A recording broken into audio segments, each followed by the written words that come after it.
Chapter 395. At this moment, everyone finally understood the young man's true intentions. If he hadn't intervened in time, the camp would have lost another 2 demonists. Several members of the Three-Eyed Clan hurriedly used their vision skills to search for other bloodstorm bugs on the ship. Fortunately, they didn't find any. After all, it wasn't easy to cultivate such high-level bugs. Reynolds looked at the young man's series of actions in surprise. He then looked at the bloody bug in front of him that was frozen in ice and said to the young man, "Thank you for saving my life." The young man smiled and didn't say anything. The faces of the demonists turned pale with fright. If the young man hadn't intervened, they would have died under the attack of the little bug. Their deaths would have been as ugly as their 2 companions. They all said to the young man with a dignified expression, "Thank you for saving my life." The young man didn't say anything. He just clapped his hands together. The 2 bugs trapped in the ice cage and the bug in front of Reynolds let out miserable screams that were disproportionate to their bodies. Then, they turned into ice shards and fell to the ground.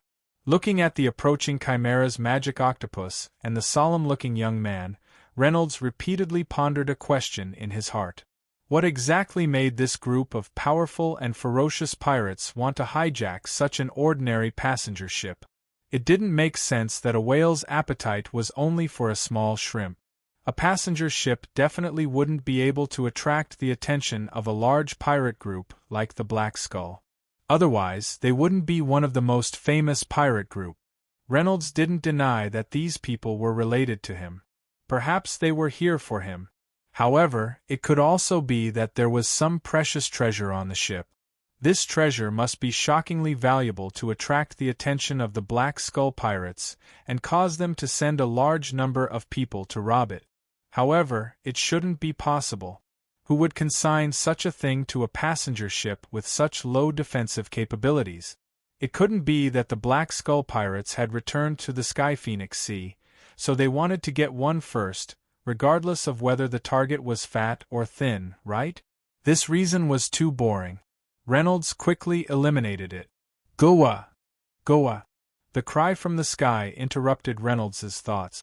Looking towards the source of the sound, he saw several eagles circling above the sea in a circle with their heads and tails connected. Judging from the situation, they should be pirates. Moguls were low-level flying-type magical beasts, but once they were branded with the words "flying type," it determined their unusual value. Both in the sky and in the sea, this large net was airtight. It could be seen that the Black Skull pirates were determined to get this. Reynolds's heart skipped a beat. If it was only for wealth, they would only need to intercept the ship. There was no need to make such a big fuss. Even the flying-type magical beasts were dispatched. Low-level flying-type magical beasts were not strong, and their attacking power was not great. Another possibility was that an important person had disguised himself on the ship for some special reason, and the pirates had to make a move on him for some unknown reason. Furthermore, they had to prevent him from escaping using a flying-type magical beast. After calculating the strength of both sides, Reynolds felt that there was no chance of winning this battle.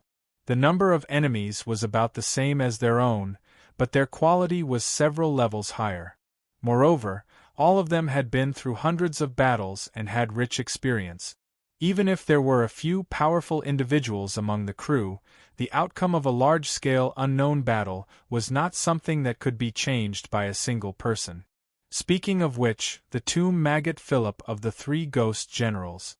Soulless ghost Ming Luo, who was proficient in both long-range and short-range combat, was not to be trifled with. Not to mention the leader of their operation this time, beast trainer Davindoka. Several colorful lights whizzed straight into the sky, dispersing in all directions. They flew higher and higher, farther and farther. Their colors were so bright. They were also clearly visible during the day. This was a magic signal Flair used to call for help. Townsend knew that the chances of winning this battle were close to 0. He had no choice but to send out the signal flare, hoping that someone would discover it and come to help. Of course, in the vast and boundless ocean, the chances of getting help were not much higher than zero. Davandoka snorted coldly and did not order the Moguls to shoot it down. Even if there were other ships nearby, the battle would have already ended by the time they arrived. Moreover, he was used to running amok. Other than the government's army, he was not afraid of anyone else. Seeing that the pirate ship continued to approach, the battle was on the verge of breaking out. Reynolds calculated in his mind. He had the Apocalypse bracelet, so he could hide in the bracelet first. But who knew where he would be when he came out? He could not hide in there forever. At this time, the handsome young man beside Reynolds walked over and suddenly patted Reynolds on the shoulder, saying, "Brother, we have to work hard together." Reynolds looked at him and found that he had an encouraging smile on his face. He felt warm in his heart and said, "I will. My name is Reynolds. How should I address you?" The young man smiled bitterly and said, "Brother Reynolds, just call me Tian Yuan. I thought that this trip to Chang, an academy, would be smooth sailing, but I did not expect that the ship would capsize so close to home." When Reynolds heard Tian Yuan's destination, he had a good impression of him and said, "I am also going to Chang, an academy. Brother Tian Yuan, we are really fated." After a pause, Reynolds smiled bitterly and said, "In this situation, it would be best to abandon the ship and escape. But who knows if the bottom of the sea is safer than on the ship?" Tian Yuan shook his head and said, "Let's take it one step at a time." At this time, the Caragel shook violently, and the color of the enchantment faded. It could be seen that it was constantly being weakened. The distance between the two sides was finally within the attack range. The battle began. The sky was full of arrows, fireballs, wind blades, and other flying skills. They collided fiercely in the air, exploded, and sparks flew everywhere. The scene brought about by the resistance of spiritual energy was dazzling. But this beautiful scene did not bring beauty, but death. The enchantment finally could not withstand the power of the attack that exceeded its load. It shattered with a bang like a glass under heavy pressure. Then Azrael's scythe began to wreak havoc, reaping one life after another.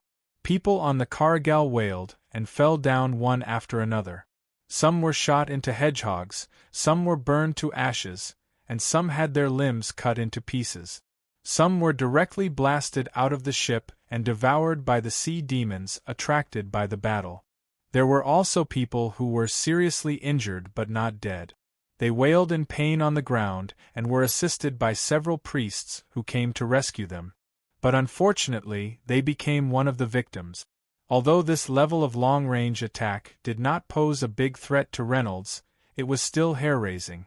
Watching the overwhelming number of skills flying past him, if he was in the middle of the shooting of a submachine gun, that kind of feeling was extremely shocking. It was not that Reynolds had never seen a group battle.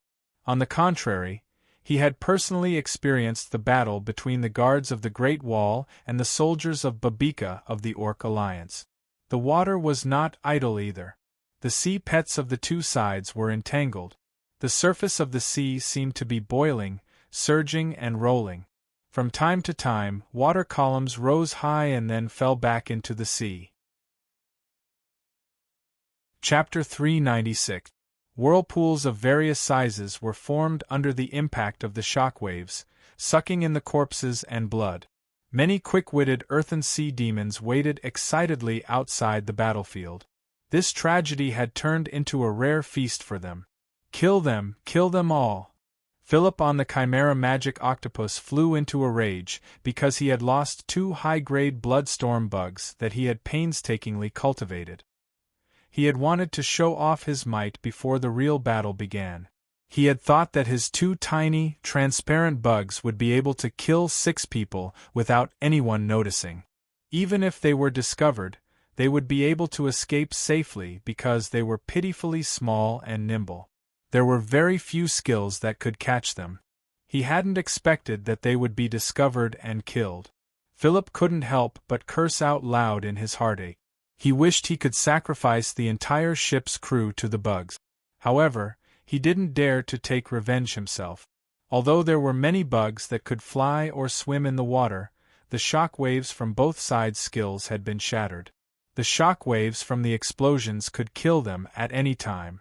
Apart from magicians and archers who focused on long-range attacks, high-intensity and high-density flying skills were too taxing and couldn't be maintained for long.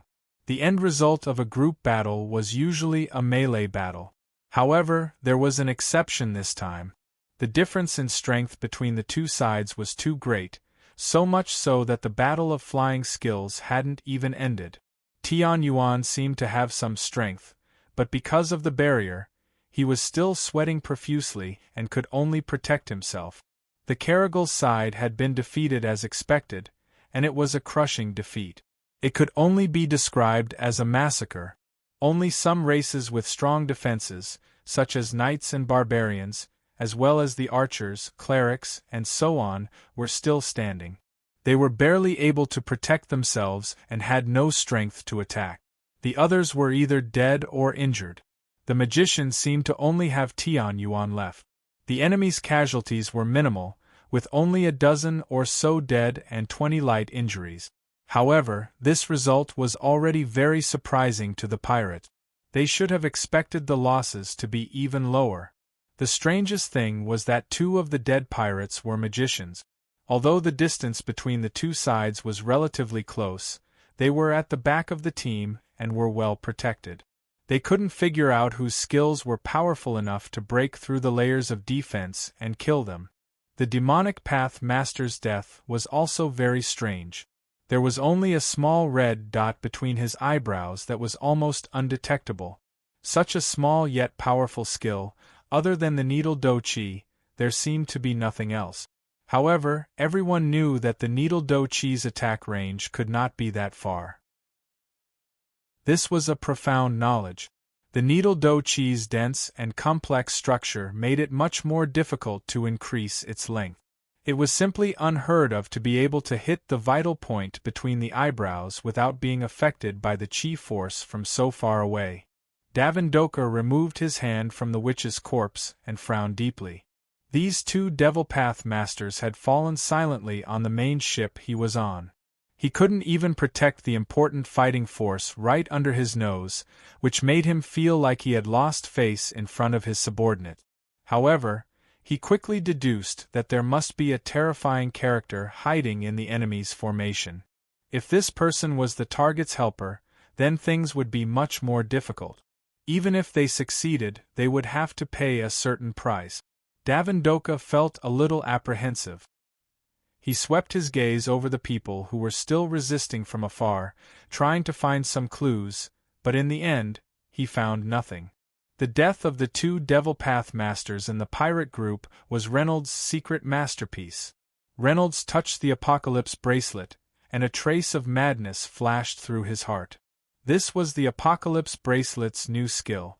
After piercing the person between the eyebrows, the ice needle would automatically evaporate. It could be said that it killed people without leaving a trace. This skill was taught to Reynolds by Eileen. The unique aura of the underworld condensed into an ice needle. It passed directly from another world to the king's realm and killed people without leaving a trace. Reynolds saw that he had killed people again and naturally felt uncomfortable in his heart. However, at this critical moment, psychological factors could be ignored. Reynolds didn't want to kill people at first, but when the chimera magic octopus approached, he couldn't help but use the underworld ice needle to kill the 2 Devil Path pirates to vent his anger. The 2 Devil Path Masters weren't that bad at first, but they really couldn't imagine that there was such a magical skill. In the midst of the chaotic battle, they became Reynolds' punching bags. Now, seeing that the situation was settled, Reynolds could only sigh and begin to give up on the liner, looking for an opportunity to slip away. At worst, he could just enter the Apocalypse bracelet. At least, it was better than dying. At this moment, the pirate's fierce and dense wave of attacks suddenly stopped. Then a voice sounded, "Who is the captain? Please come out and speak." The one who spoke was Davindoka. His voice was very gentle, so gentle that no one dared to believe that he was the mastermind behind the massacre just now. Townsend's face was pale. As the captain, he couldn't prevent the misfortune that all the passengers were about to face. He felt that it was a great shame, but he was helpless and couldn't prevent the tragedy from happening. Although he didn't know why Davindoka was looking for him, it was obvious that resistance was futile. So he walked to the bow of the ship in a daze. "I am." Townsend didn't beg for his life and the lives of the crew. Everyone knew how ridiculous it was to beg for mercy from the black skeleton pirates. Davindoka smiled and said, "Put down your weapons and surrender immediately. You only want one of the people on your ship. Hand him over, and the others can leave safely." Reynolds was stunned for a moment. The black skeleton pirates, who had always been known to be inhumane and not leave anyone alive, actually said such a sentence. They were actually so merciful. It was really unbelievable. It felt as strange as a group of hungry wolves that had already killed their way into a sheep pen saying to the leader, "We only need one sheep, and we'll spare your lives." But he still stopped in his tracks and left with Reynolds. Townsend was also stunned for a moment. Then he said in disbelief, "What did you say?" Philip's eyes widened and he said, "What? How can this be?" He could have enjoyed the pleasure of killing without restraint, but this accident happened. How could he be satisfied? Also, he had just lost 2 high-level bloodstorm bugs. His anger could only be extinguished through blood. Davindoka said coldly, "Philip, don't forget who is the leader of this operation." Philip's violent temper was not easy to control, but this operation required the use of some special ability of his.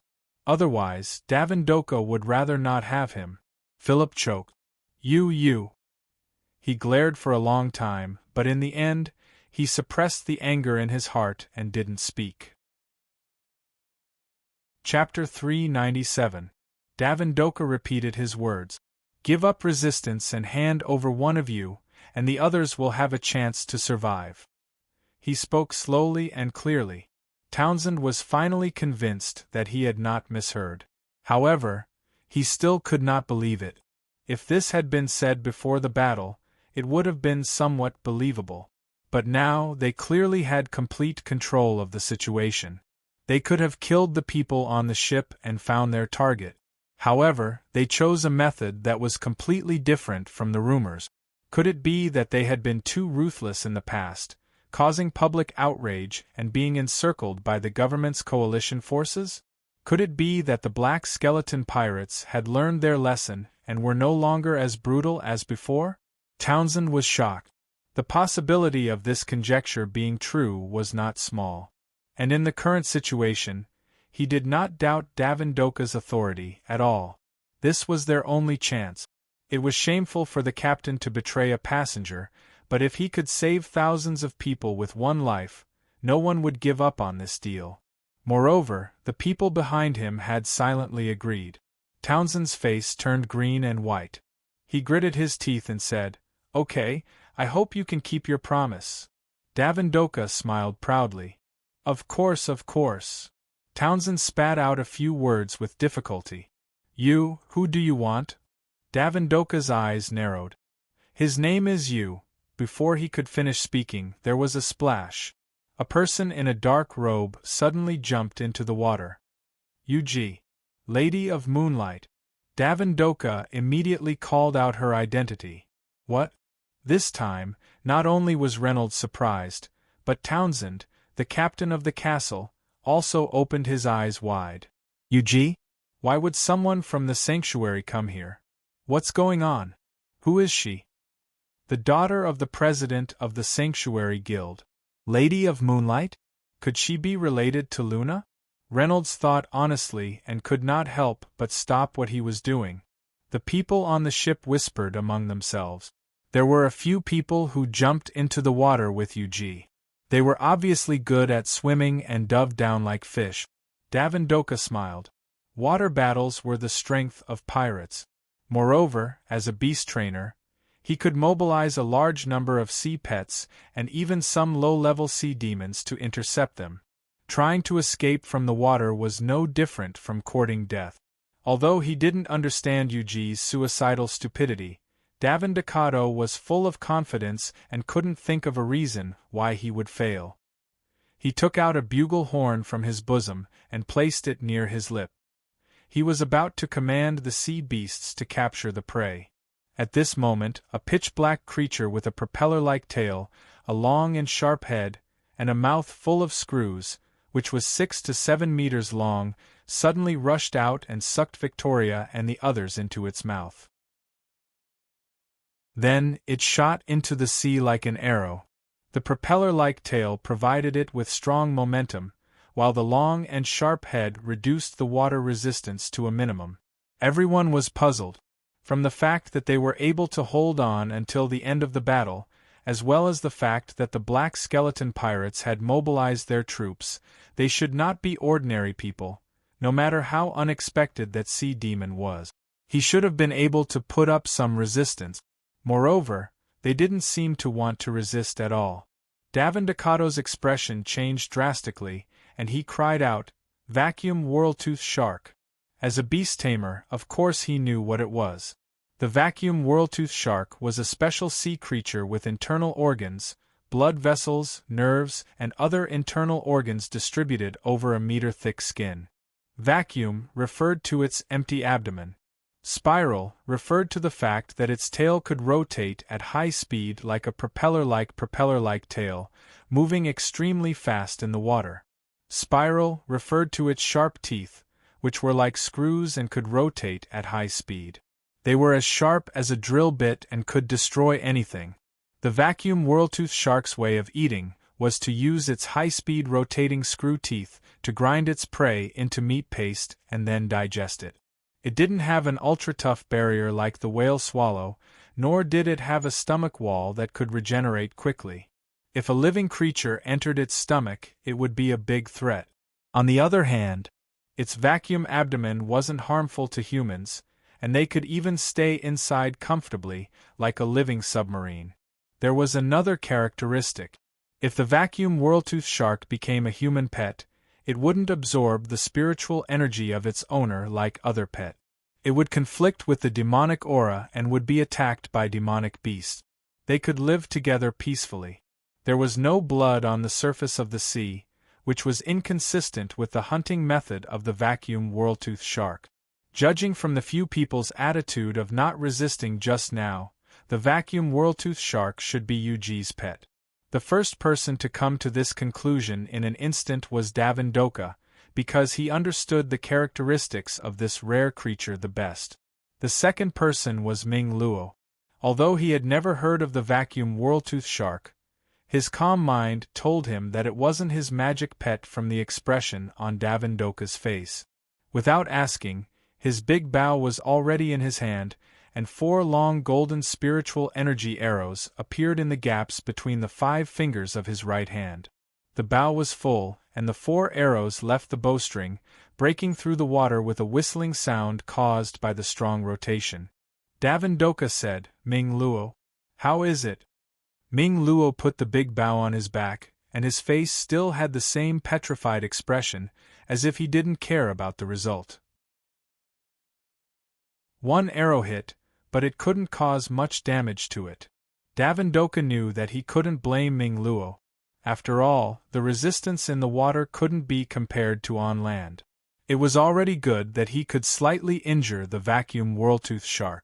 If it weren't for his super long-range attack power and the strong anti-resistance skill of the ripping arrow, it would be a problem to hit the target. Well done. Davin Doka still praised. He said to himself, "She's indeed the daughter of the Sanctuary Guild's president. She can even cultivate the vacuum whirltooth shark for her own use, TSK. Leader, what should we do now?" The deputy beside him asked hurriedly.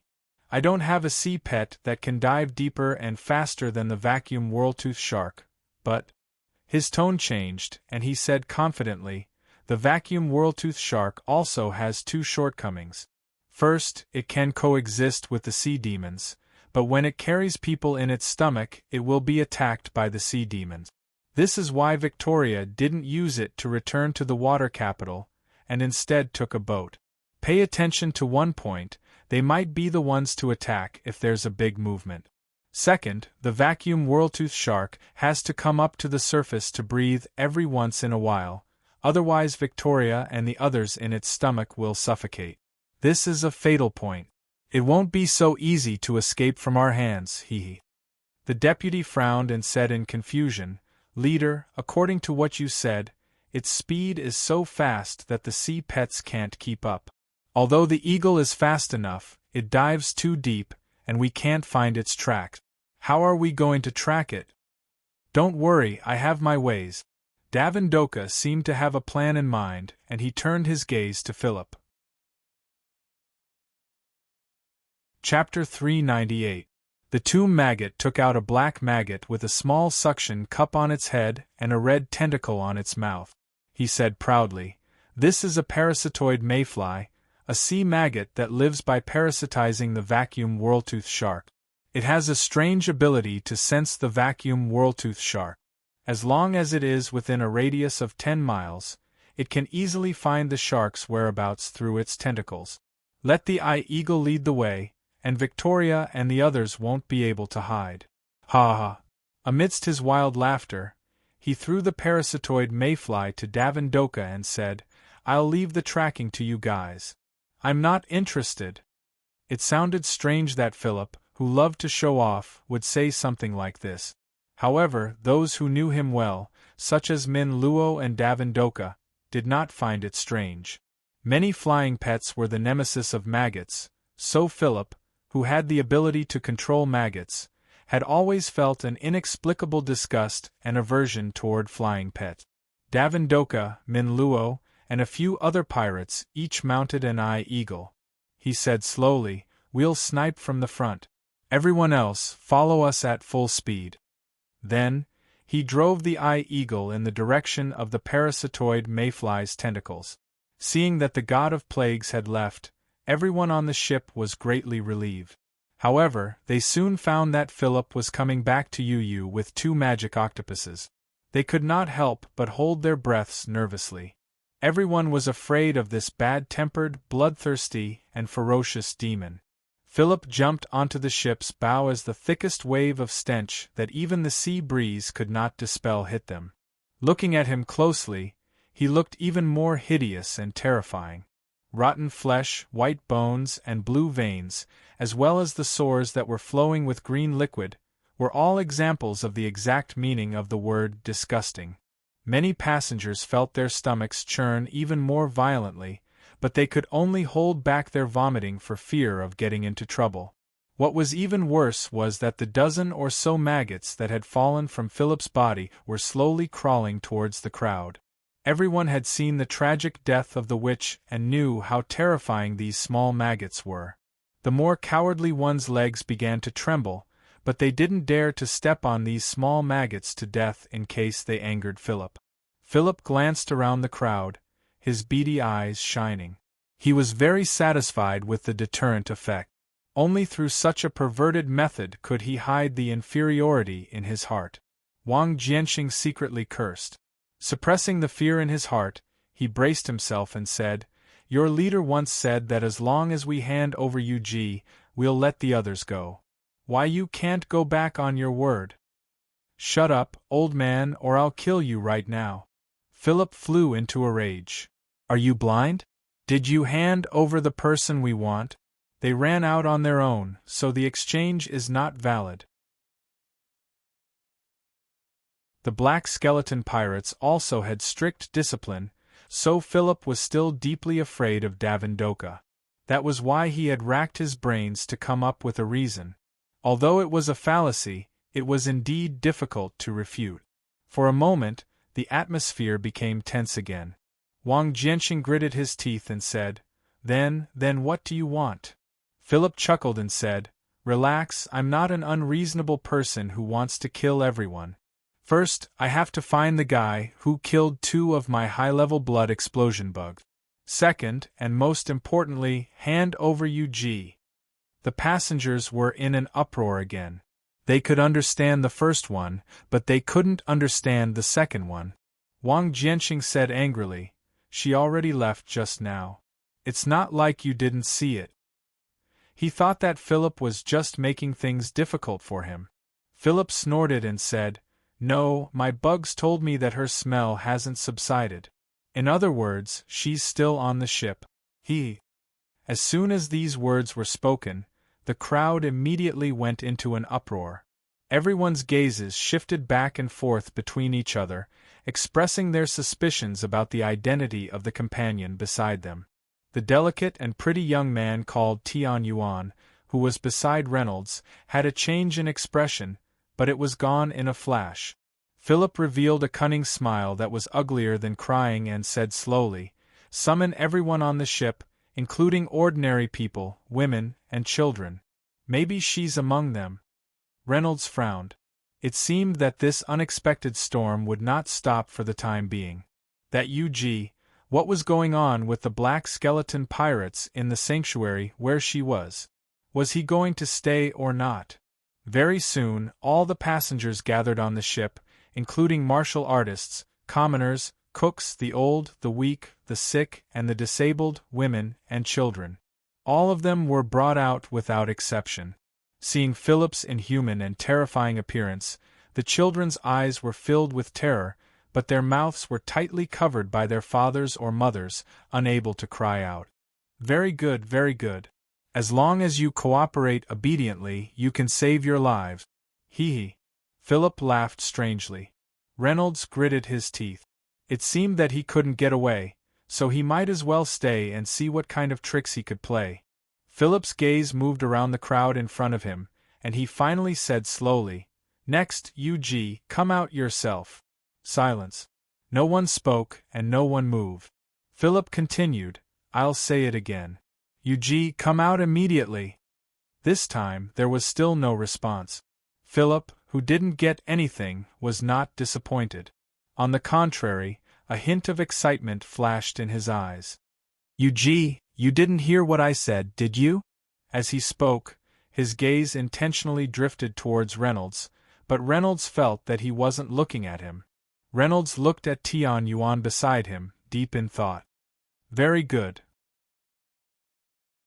I hate trouble, so I'll have to use some simpler method." Amidst his sinister laughter, Philip suddenly raised his hand, and then a white light suddenly flew out, drilling into the mouth of an ox warrior only 3 meters in front of him. This move came without warning. That warrior was caught off guard and immediately swallowed the white light into his stomach. He scratched his throat inexplicably in horror. He wanted to spit it out. However, everything was in vain. Not long after, the ox warrior screamed loudly, his face distorted, and like a blind fly, he held his head and ran around crazily. And he used a lot of strength, flipping a few people around him to the ground. The others all dodged, afraid that they couldn't avoid him in time. The warrior stumbled to the side of the ship and crashed into the fence. At this moment, he was no different from a madman, and didn't know how to use protective fighting aura. Therefore, this was not light, and his head was broken and bleeding. However, the warrior crawled up from the ground as if he had been freed. He used his head to slam down on the iron fence, again and again, as if he didn't know pain at all. Even when his forehead was badly mutilated and blood flowed onto the deck, he didn't have any intention of stopping. Chapter 399.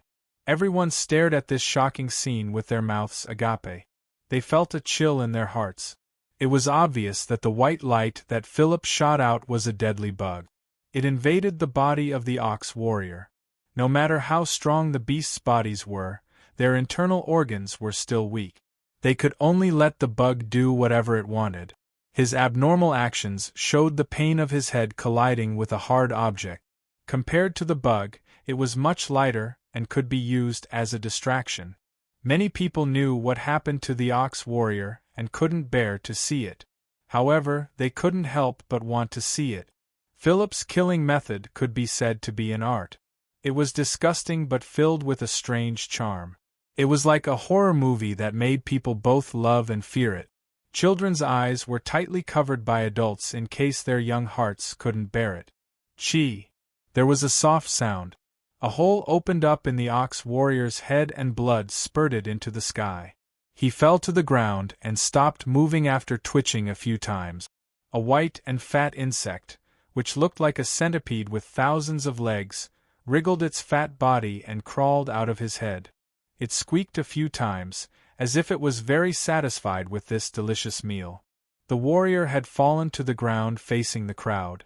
A scout from the three-eyed race mustered up his courage to look at the warrior, only to see that the warrior's head was completely empty. There was no brain matter at all. The scout could not help but shudder and almost fell to the ground. It seemed that the insect had sucked all the brain matter out of the warrior. Philip waved his hand and that bug bent all its limbs and shot back into the maggot's body with a strong force. Philip licked his lips and looked satisfied after killing someone. "Ug, are you still planning to hide?" Everyone was shocked and angry, but they didn't dare to show it. Otherwise, they might follow in the ox warrior's footstep. In the face of extreme fear, they chose to escape. They transferred their anger and uneasiness from the murderer to the original victim who brought this disaster. "Ug, who is Ug? Come out quickly. Don't implicate us. Because of you, enough people have died now. Check the occupation token. You idiot. Does the daughter of the sanctuary's president need an occupation token? What did you say? Who are you scolding?"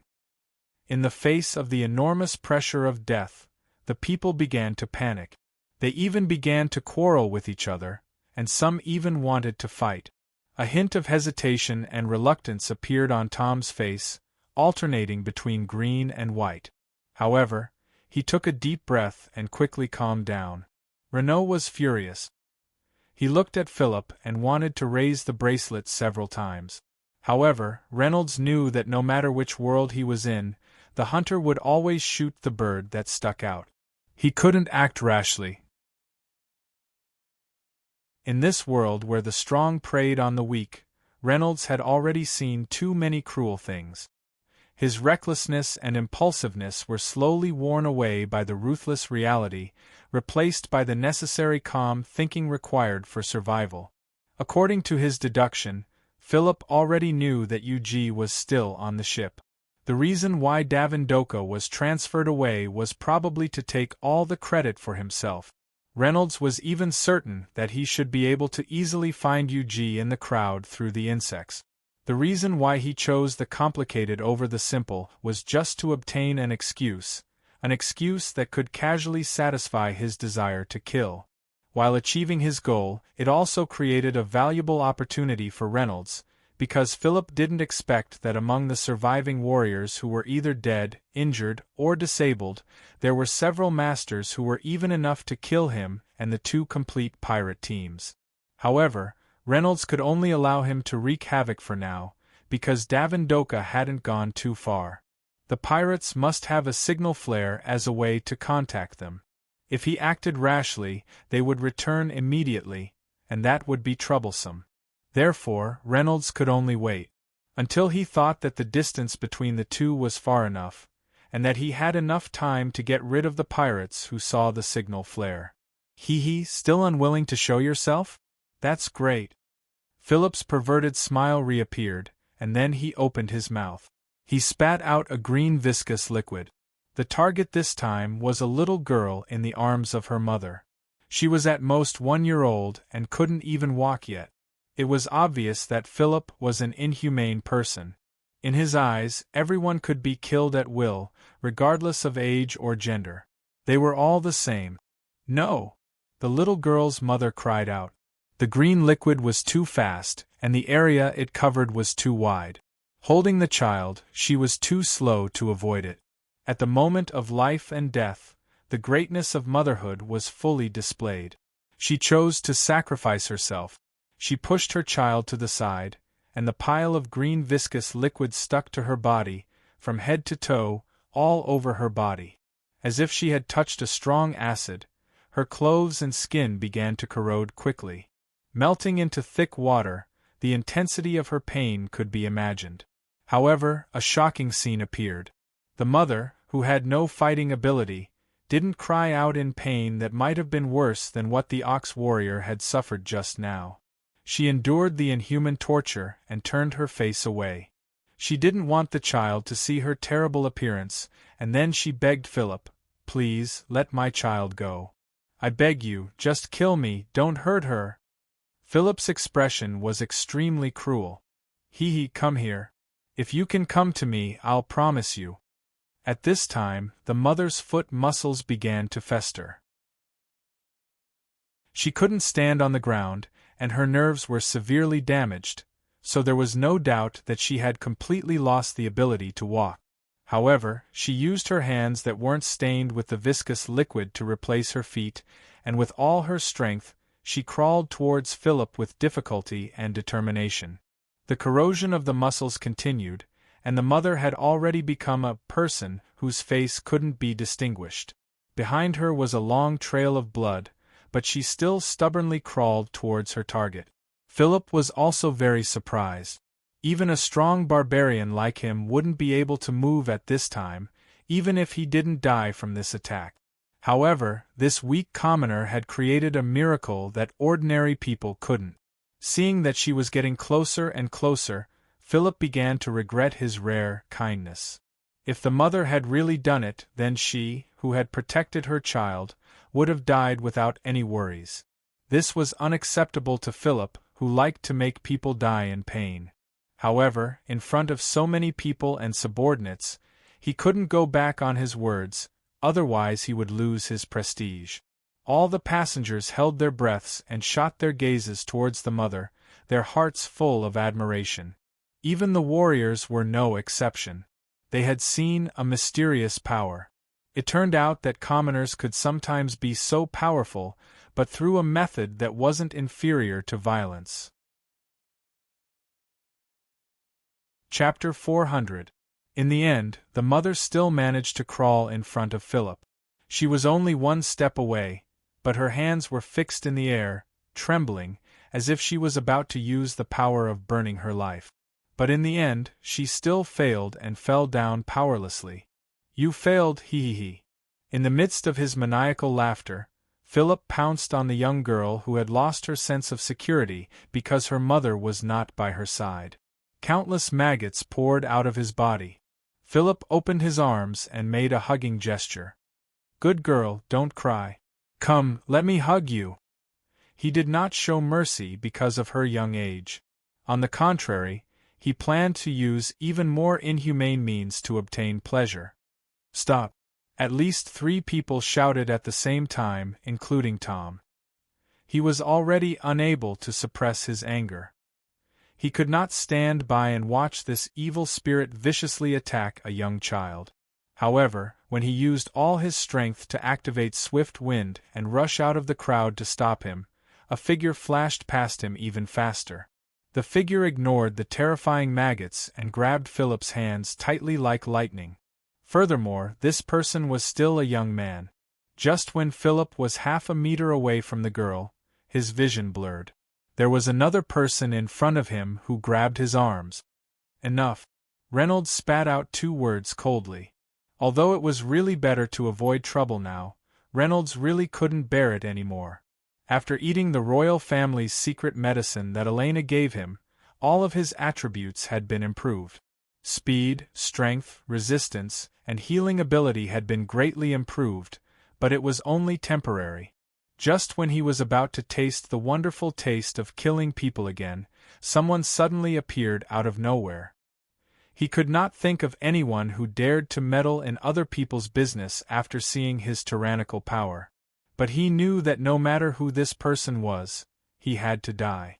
But when Philip raised his head and saw a pair of eyes, instead, he shivered. The eyes were not angry, but they were lifeless, as if they were dead.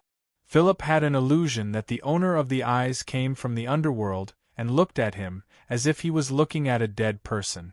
This feeling made him very uncomfortable, and also made him determined to kill this person. But someone was one step ahead of him. Before Philip could do anything, Reynolds had already grabbed his arm and pulled him towards himself, while his right fist punched towards the ugly face. The two speeds were stacked together. If the thunderbolt landed on Philip's face, anyone would have a reason to see a rotten persimmon. That was the only thought left in Reynolds' mind. It was to use the most primitive and violent method to send this guy to the grave to atone for the crimes he had committed.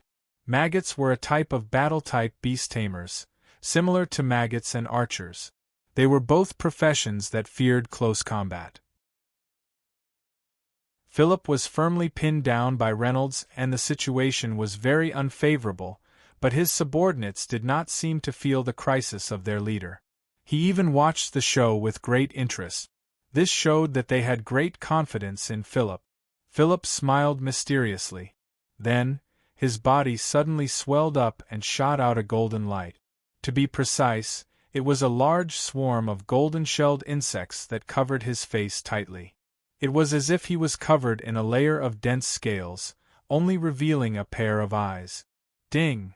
The fist collided with the scales, and the sound of metal clashing rang out. Reynolds' fist was also immediately bounced to the side. Yin-yang beetles, their shells are as hard as the sand spirits of the Wyvern Desert, and can also greatly reflect external forces. Their abdomens are shockingly tough, and can dissipate forces that cannot be completely reflected, protecting their master to the greatest extent. How about this layer of golden armor that is comparable to a magical beast's helmet? Philip proudly showed off his love beetles. Young man, I admire your foolish courage, but you made a mistake, which is to compare me with a normal maggot. Therefore, you have to die, hee. Amidst his sinister laughter, the golden armor on his body disintegrated, and was replaced by a large swarm of pitch-black maggots that emitted a foul stench. There were so many of them that it was terrifying, and they continuously surged out. Amidst the cries of alarm, this swarm of insects stuck to Reynolds like locusts. Not long after, his entire body was covered with wriggling black insects, like a black cloud, disgusting and terrifying. Reynolds, are you all right? Tom was furious and could not hold back any longer. He rushed over like an arrow, but at this moment the situation changed. Philip's wild laughter came to an abrupt end, because he also discovered that the other party's grip was still so strong, like an iron hoop.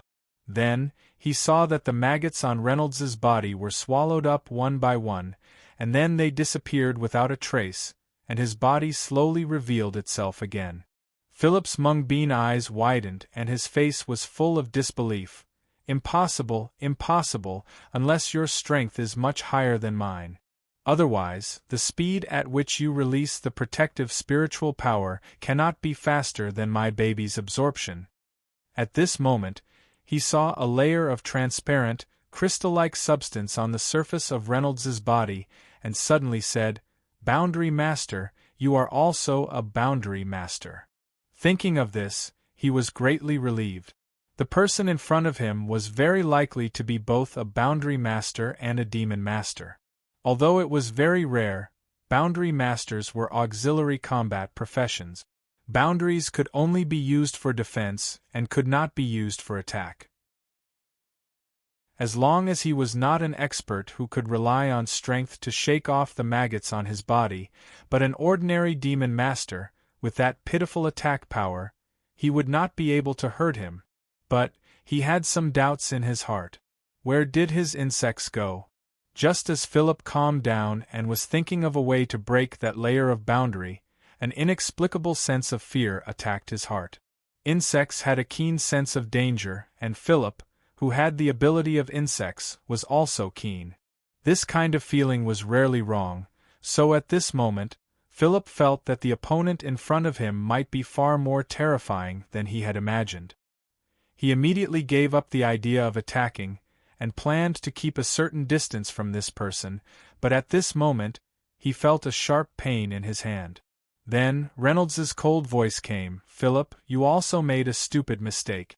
What's on my body is not a boundary. This is a terrifying existence that you cannot imagine." Crack! The sound of bones breaking rang out, followed by Philip's blood-curdling scream. His wrist bones were actually broken, and the layer of golden armor that Philip was full of confidence in was also shattered. Philip looked at his limp wrist, and his heart was full of horror. He finally tasted the pain that he had let others taste just now. Reynolds's own strength was not enough to easily destroy the yin-yang beetle's golden armor. The peach blossom burial was indeed a deadly poison, and it was still effective on this kind of insect, causing the insect's golden armor to slowly soften and collapse. In addition, with the support of the Babika royal family's supreme secret medicine, the power could be said to be unstoppable in a short period of time. Chapter 401. Philip, go die. Go to the underworld and atone for the innocent people you cruelly killed. While laughing coldly, Reynolds's right index finger poked towards the space between Philip's eyebrows. Ah! Philip screamed and actually tore his wrist off from Reynolds's hand. Two maggots used cruel methods to deal with others to deal with themselves. Philip, who had been through a lot, could tell that this was the only way to escape at this critical moment. Otherwise, he would only die. As expected of an old fox who had been through a lot, he was actually able to endure the incomparable pain of his broken bones and took the opportunity to retreat. Of course, the speed of his retreat was not as fast as Reynolds's finger, so he quickly released a group of stingers, a kind of small insect that could injure the enemy with the sharp spikes on the top of its head. The last way to break the barrier was to attack. This was a method that everyone knew. Philip planned to use offense as a defense and fight for the best opportunity to escape. Judging from that faint layer of barrier, his opponent's ability as a world spiritist shouldn't be too strong. Thus, he should be wary of him. To be on the safe side, Philip's stingers also attacked Reynolds's eyes, nether regions and other vulnerable places. But he underestimated his opponent once again. The barrier on Reynolds's body turned dark and faintly carried a strange dark light, like a black hole.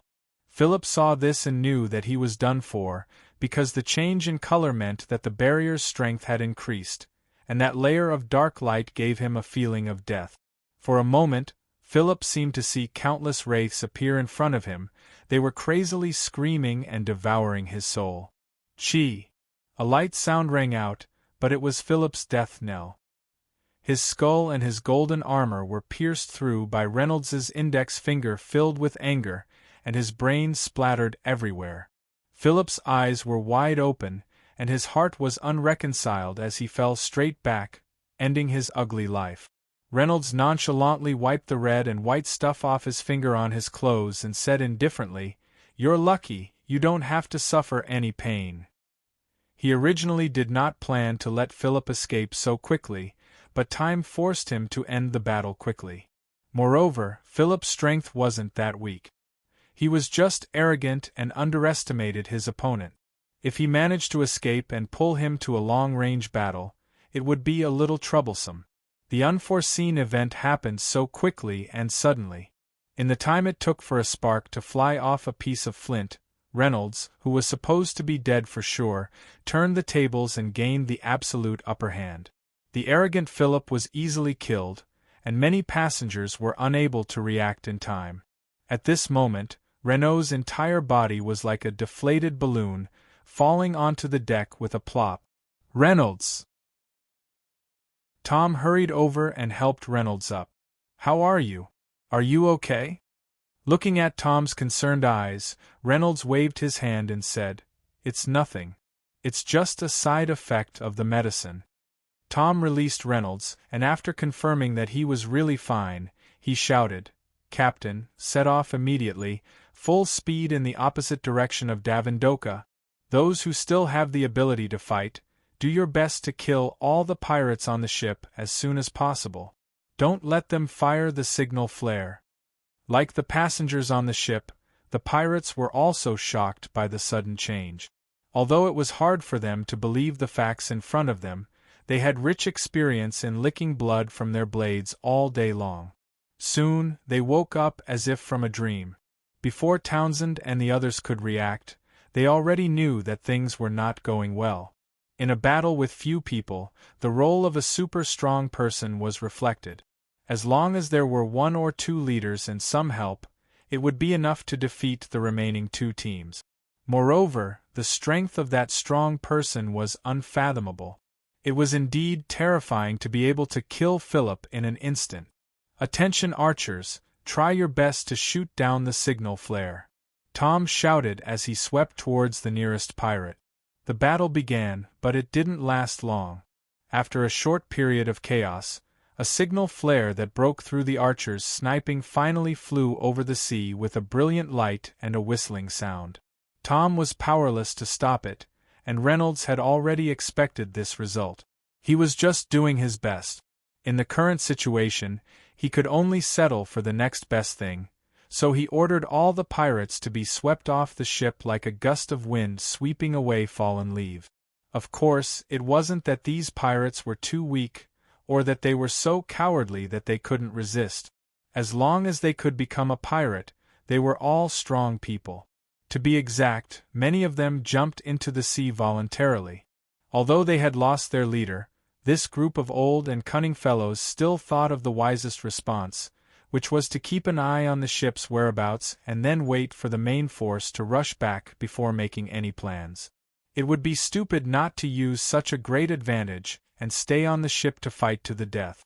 Therefore, instead of chasing with all their might, the pirates rode on the chimera magic octopus and followed closely behind. They shouted loudly from afar, but they didn't attack.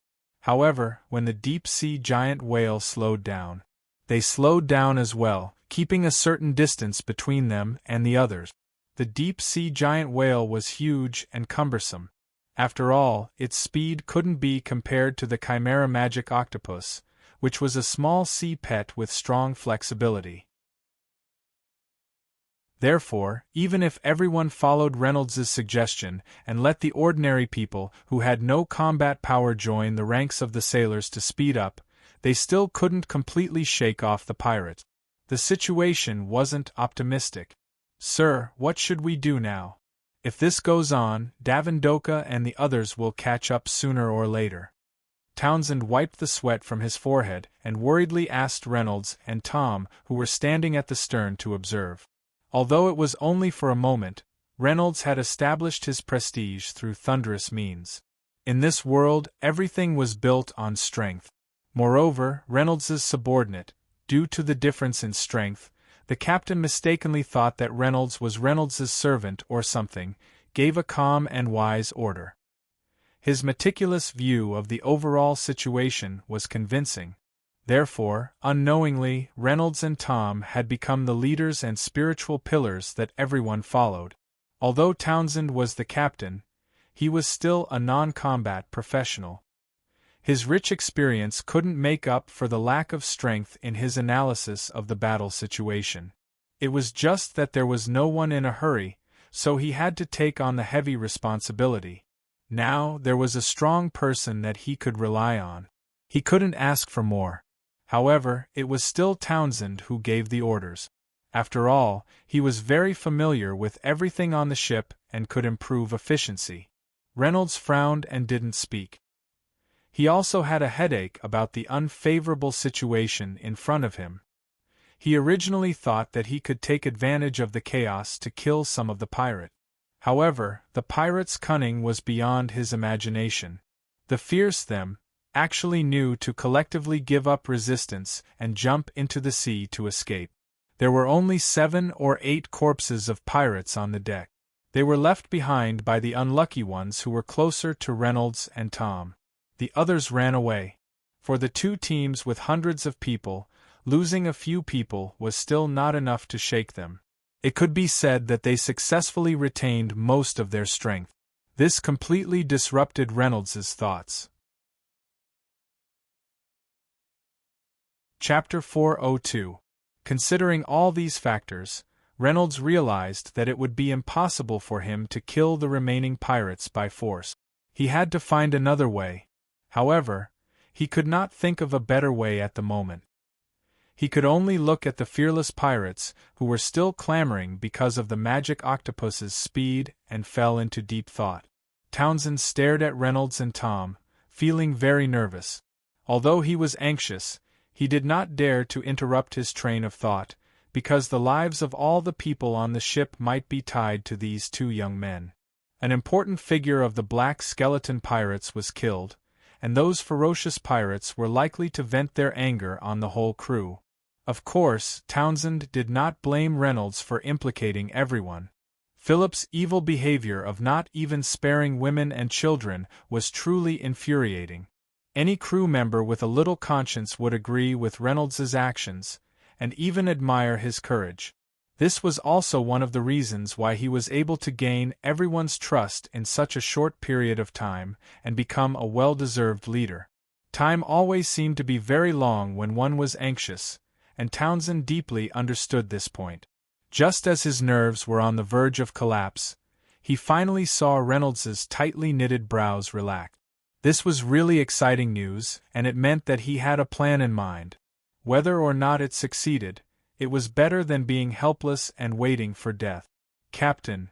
Townsend nodded repeatedly, as if he was listening to an emperor. "Dear sir, what can I do for you?" "Well, please pass down the order. Tell everyone to work harder. Tell them that our signal for help has been fortunately seen by the second ship passing by, and we will soon receive help." Townsend's spirits were lifted. "That's great." However, he soon realized that something was wrong. He suppressed his joy and changed it into a question. "But sir, as far as I know, if there are no accidents, no passenger ship is passing by the nearby waters at this time. Merchant ships are most afraid of pirates, and they will not meddle in other people's business. At most, they will pass the message to a third party." "Are you mistaken?" Reynolds said lightly. "Yes, there is no so-called help at all." Townsend was shocked. "Then why are we?" Reynolds interrupted him as if nothing had happened. "It's okay, Captain Townsend. I think you should know that everyone can see that the pirate ship is still chasing after us. This situation is not good, and it will make them discouraged. Therefore, we have to give them some hope. Only with hope will there be motivation. Even if this hope is just a figment of our imagination, as long as we can achieve our goal, it will be fine. Mobilize everyone's strength as much as possible so that the Caragal can achieve its fastest speed. Only then can we gain precious time. Otherwise, Davindoka will catch up very soon." After that, he added, "Of course, only you and I can know whether the news is true or false." This kind of white lie was the most effective at this time. Townsend, who understood Reynolds's painstaking efforts, sincerely admired him. "It is indeed a brilliant plan. I didn't expect you to come up with it, sir. But—" his tone changed. "Even so, we can only stall for time. It seems a little difficult to throw off the people behind us," Reynolds said with a gloomy expression. "Let me think of a way to deal with this tale." Townsend's heart sank when he heard Reynolds' words. Reynolds' words revealed some hidden meaning. He was not sure if he could solve the biggest problem. Seeing this, Reynolds smiled and said, "Man proposes, but God disposes. As long as you work hard, you will have no regrets even if you die. Yes, sir, I believe in you, and I believe that we will be able to escape. I believe in your noble words. The glory of the God of Luck will shine on us." Townsend was infected by Reynolds's heroic heart that disregarded life and death. He became optimistic and even made a short prayer on the spot. It was a pity that he did not know one thing. Reynolds's fearlessness was based on the fact that he could directly enter the Apocalypse bracelet if he really could not protect the ship. Reynolds would try his best to save this group of people, but he wanted to have a clear conscience. However, if things really reached a point of no return, he would still have to continue being selfish and run away. "I'll pass the order, sir. I'll leave this to you." The encouraged Townsend left with hope. He did not know Reynolds's identity, and did not intend to ask. This kind of strong person would more or less have a little secret about his identity. However, it did not matter if he was a wanted criminal. At least for now, he was his partner, and his actions were worthy of respect. This was beyond doubt. Townsend, who had been sailing on the sea for many years, had a relatively vague concept of good and evil. Or it could be said that he saw it very clearly. He only judged a person's character based on what he saw with his own eyes and not the country's wanted order. Seeing Townsend go away to spread the good news, Tom frowned and looked at Reynolds. He asked, "You said I'll leave this to you. What do you want to do? Your spiritual power is exhausted, and your physical strength is exhausted. We've already done our best. Why don't you hurry up and think of a way to escape?" Reynolds looked at him coldly and said in a voice that only the two of them could hear, "Miss UG, tell me, why did they come to capture you?" Tom was stunned. He looked at Reynolds and asked unnaturally, "Reynolds, you're still joking at a time like this?" Reynolds snorted and said, "You don't want to admit it?" Tom's expression changed. He was a little angry and asked, "Why did you say I'm UG? What evidence do you have?" Reynolds sighed. He sat up and stared straight at him. Suddenly, he revealed a strange smile. "Then don't blame me for being rude. What do you want to do?" Tom didn't react. In the next moment, he saw Reynolds's right hand touch his chest like lightning. "What are you doing?" Tom's face instantly turned red. He covered his chest with his arms and looked at Reynolds hatefully. Reynolds smiled and spread his hands, saying, "I was right, aren't I? You still don't want to admit it?" Tom stood up with a cold face. He looked at Reynolds hatefully and went to the other side, away from Reynolds. Reynolds looked at his back and said to himself, the fragrance on his body is so obvious. What a cute crossdresser." In the silence, suddenly, the uncontrollable screams and messy footsteps of the people passed through the one-way soundproof barrier and into the two's ears. Reynolds and Tom looked at each other and ran out of the door at the same time. The weather of the ocean had become like a woman's face. It had started to rain outside at some point. The fierce wind brought with it raindrop. It hit people's faces until it hurt. The sky was a vast expanse of gray and connected with the ocean in the distance. It was impossible to tell which was the sky and which was the ocean. The situation on the surface of the water was terrible. Huge waves surged to the sky, shaking Fanyu violently. Spirals of various sizes spun at high speed, mercilessly swallowing the white foam. Chapter 403. Countless Morngate fish, which represented bad luck, came out of the sea in the bad weather that humans hated the most, but they loved the most.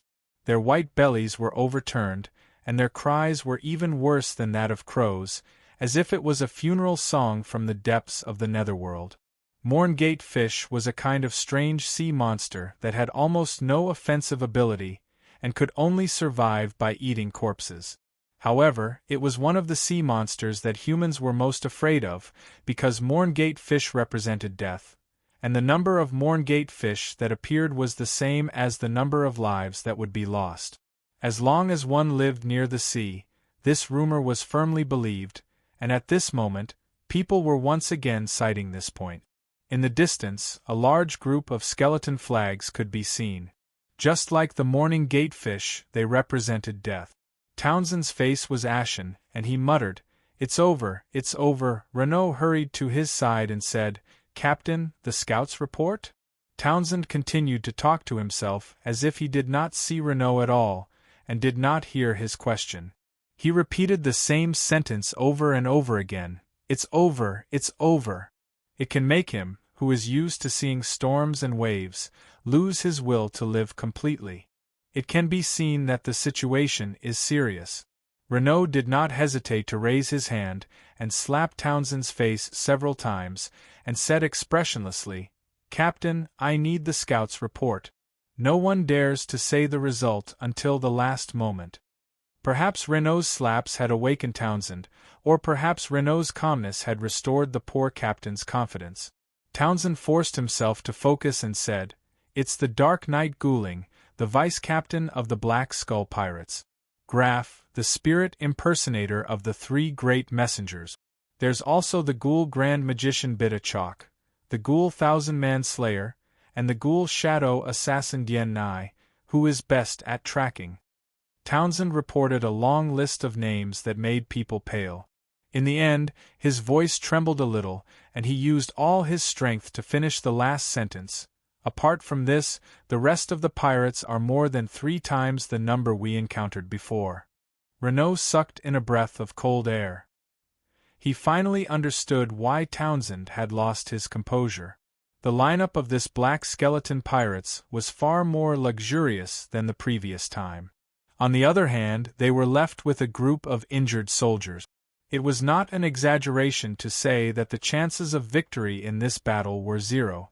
The passengers and crew even completely lost the courage to escape. They just stared blankly at the ferocious skeleton flags that were getting clearer and clearer. "Leave no one alive." A calm and emotionless voice came through the storm. The deputy commander of the Black Skull Gang, Guling, gave the order to kill. Davindoka's failure made them adopt a safer method this time. At this moment, Reynolds's face was also incomparably pale as a trace of unwillingness appeared in his heart. They had already decided to die here together, but Reynolds's survival instincts still made him angry, unwilling, and fearful of the unknown. Should he use the Apocalypse bracelet? Reynolds's expression was uncertain. Guling stood proudly on the bow of the main ship. He looked at the broken castle and the helpless people on the ship, as if he was looking at a pile of corpses. He was full of confidence. Even if the other party's reinforcements arrived in time, they would not be able to change the fate of everyone on this ship being buried in the belly of the morning fish. At most, the number of corpses would only increase by a few more. Even if the reinforcements detected their formation, they might immediately be scared out of their wits and flee at the mere sight of the wind. When he thought of this, a faint smile unconsciously appeared at the corner of Guling's mouth. Returning to his hometown made him in a good mood. However, the development of things was always unexpected. An ignorant person suddenly appeared. It was a flying bird. That's right, a flying bird and a person. There was also a person standing on top of the flying bird. It flew close to the violent winds and raging waves. Those who saw it were shocked, but it was never hit by the wave. To be exact, it was not a flying bird, but a huge flying magical beast called the flower-winged eagle. This magical beast was extremely rare. It liked to live alone and liked to be high up in the sky. It hated humans and liked to capture humans for food. Very few people could tame it. This kind of magical beast usually appeared in the wilderness, in the mountains that were so high that the end could not be seen. If it appeared in this sea area, it would be fine. However, there was an extra person on its back. It appeared at the most inopportune time. It was so untimely. Both sides quickly discovered it, but the people's surprise was only fleeting. No one thought that such a person could change the current situation.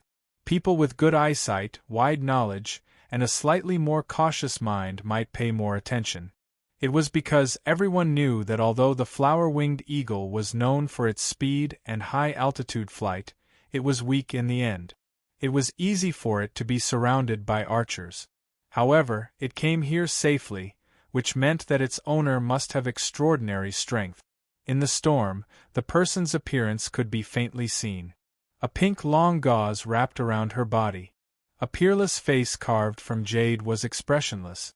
Her long black hair fluttered in the sea breeze, but it was not messy. It was a woman. Guling was undoubtedly one of the people who paid more attention to her. He also found that this woman did not seem to be just passing by. She came from the side of both sides. As long as one was not blind, they should be able to see that both sides were at daggers drawn. A person who could ride a flower-winged eagle alone was not blind. Then she was meddling in other people's business. Guling frowned, but he did not stop his actions because of the sudden situation. At this time, he was already close to the archer's shooting range. Guling raised his right hand high, palm facing forward. This was a sign that the black skeletons were about to attack. The bowstring began to tighten.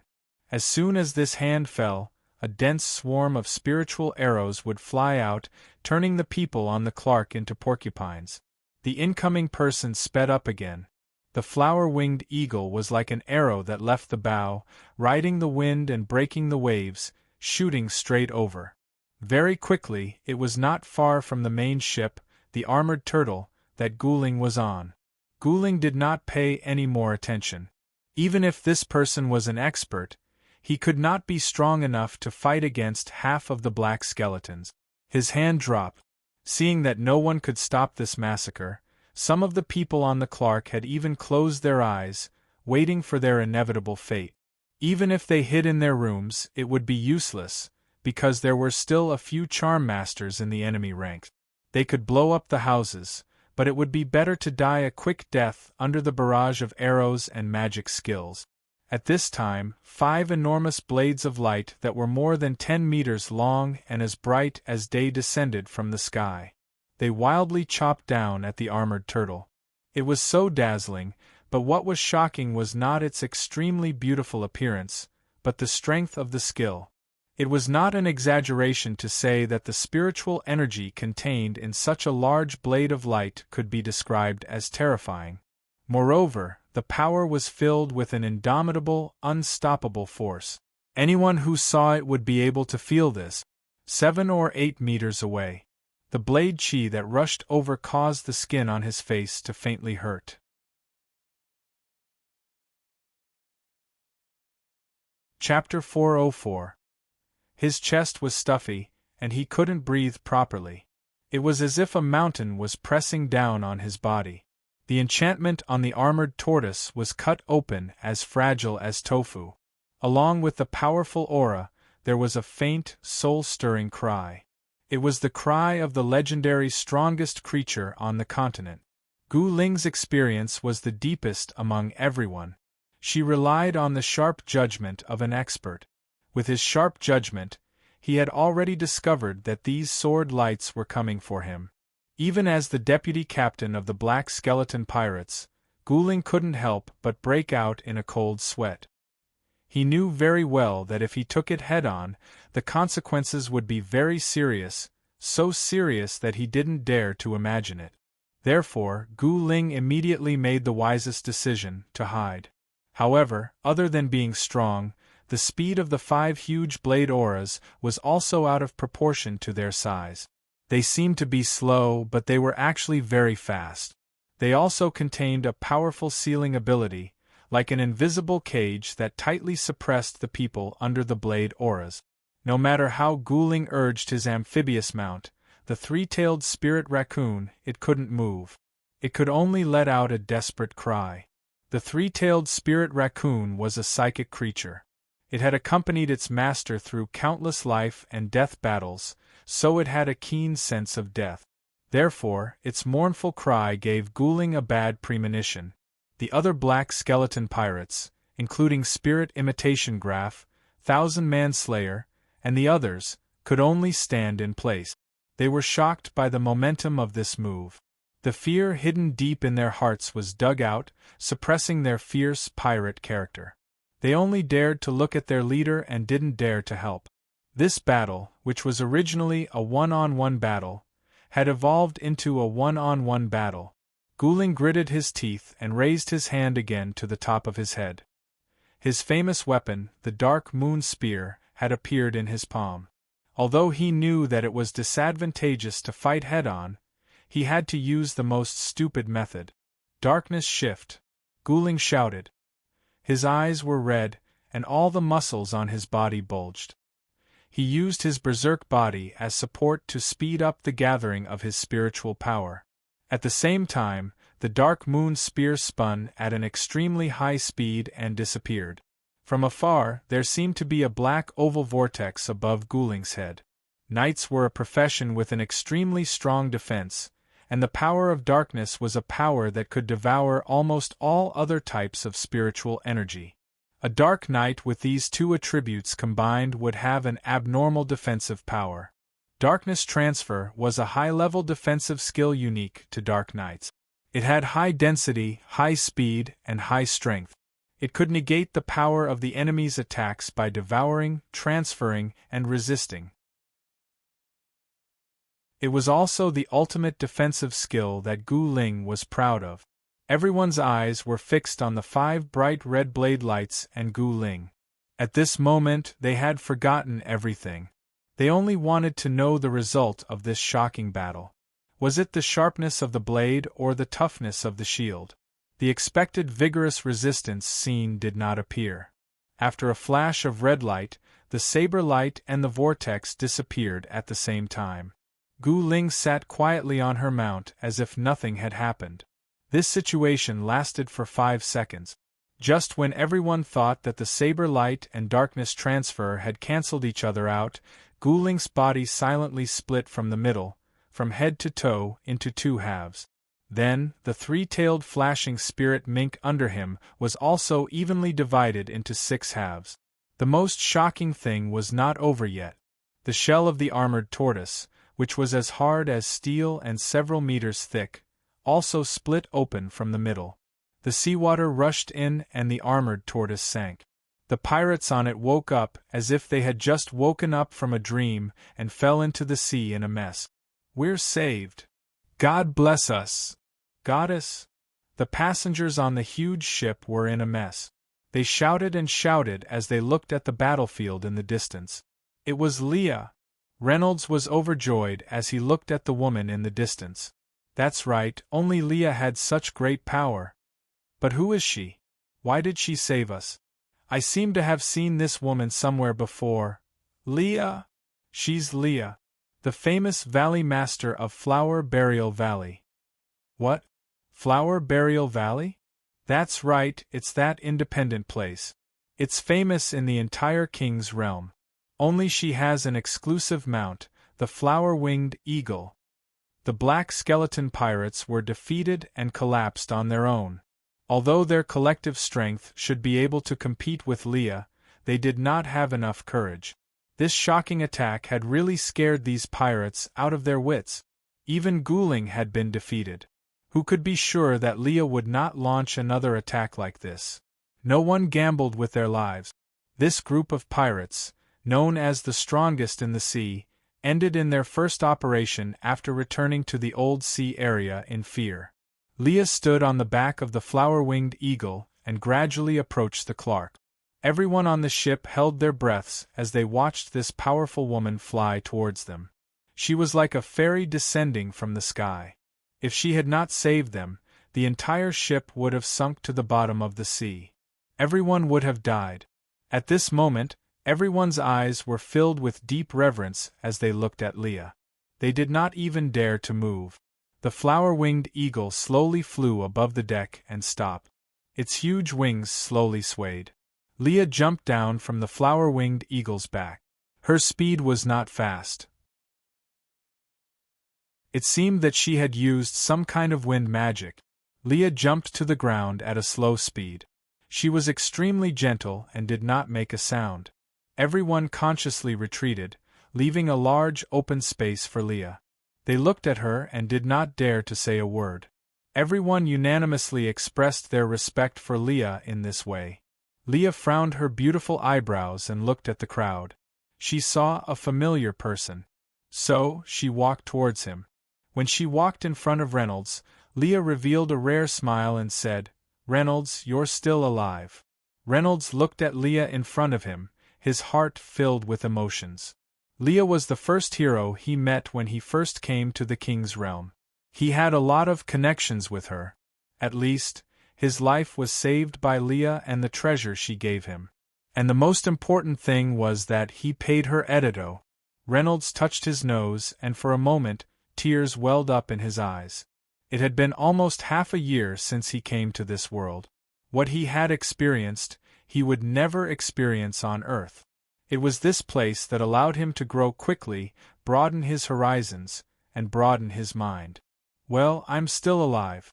It's really fortunate to be able to see you alive. Reynolds showed a heartfelt smile. Leah also restored her original cold expression and asked, "Are you going to Chang and local government?" Chapter 405. Reynolds nodded and asked eagerly, "Yes, Leah, I want to ask, how is Eddie?" Although Eddie had been chatting with him every day for a while, Reynolds still wanted to get accurate information from Leah.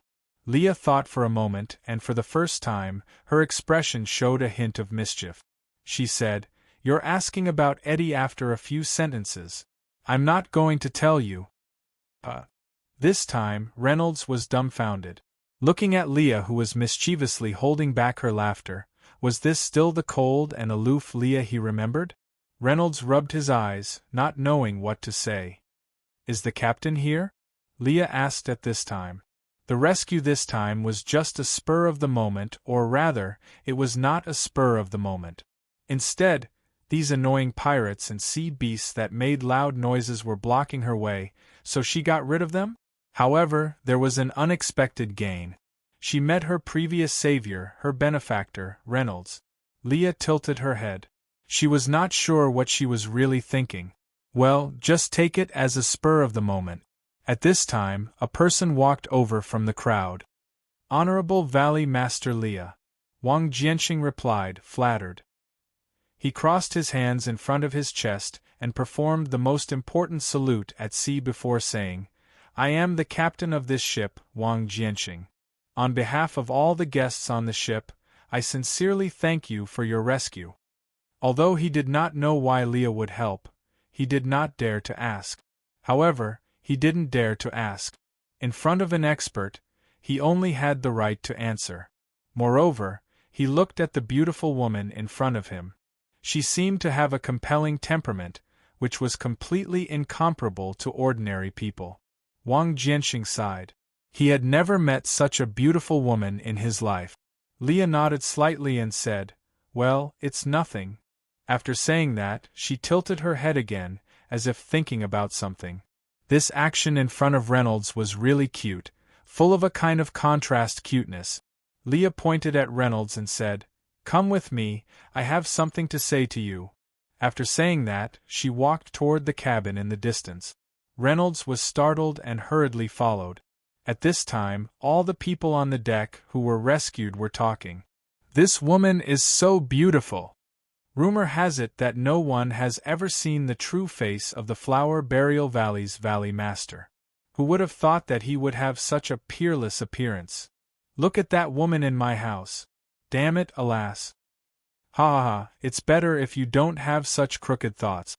Be careful not to be heard and I'll kill you." Leah walked slowly, looking at the huge ship. She touched the wooden wall with her right hand and entered a room. After Reynolds came in, she closed the door. The window of this room faced the Sky Phoenix Sea. When the window was opened, one could clearly feel the sea breeze blowing and smell the salty smell of the sea. He felt relaxed and happy. Leah sat on the boat and began to size up Renault. Reynolds stood there and thanked Leah solemnly. "Leah, thank you for saving me. If it wasn't for you, I'm afraid the entire ship would have sunk. Everyone will die." Leah said, "There's nothing to thank me for. Saving you and this ship was just a whim of mine." Pausing for a moment, he seemed to have thought of something and asked, You should also have that thing called mobile phone? Something like that, right?" "Well, yes, it's a mobile phone." Reynolds was stunned for a moment and then understood. Eddie and Leah got along very well, so he must have told Leah about the mobile phone. Nodding, he took out his mobile phone from his trouser pocket. It was his mobile phone. Then he handed it to Leah. Leah took it and frowned her beautiful eyebrows again. She fiddled with it and a trace of unhappiness flashed across her face. Looking at Reynolds, she said, "I don't know how to do it." Reynolds couldn't help but laugh. He quickly took it and pressed the power button. In an instant, the screen lit up. Leah looked at the screen and said, "Do it for me. I want to see your chat history with Eddie."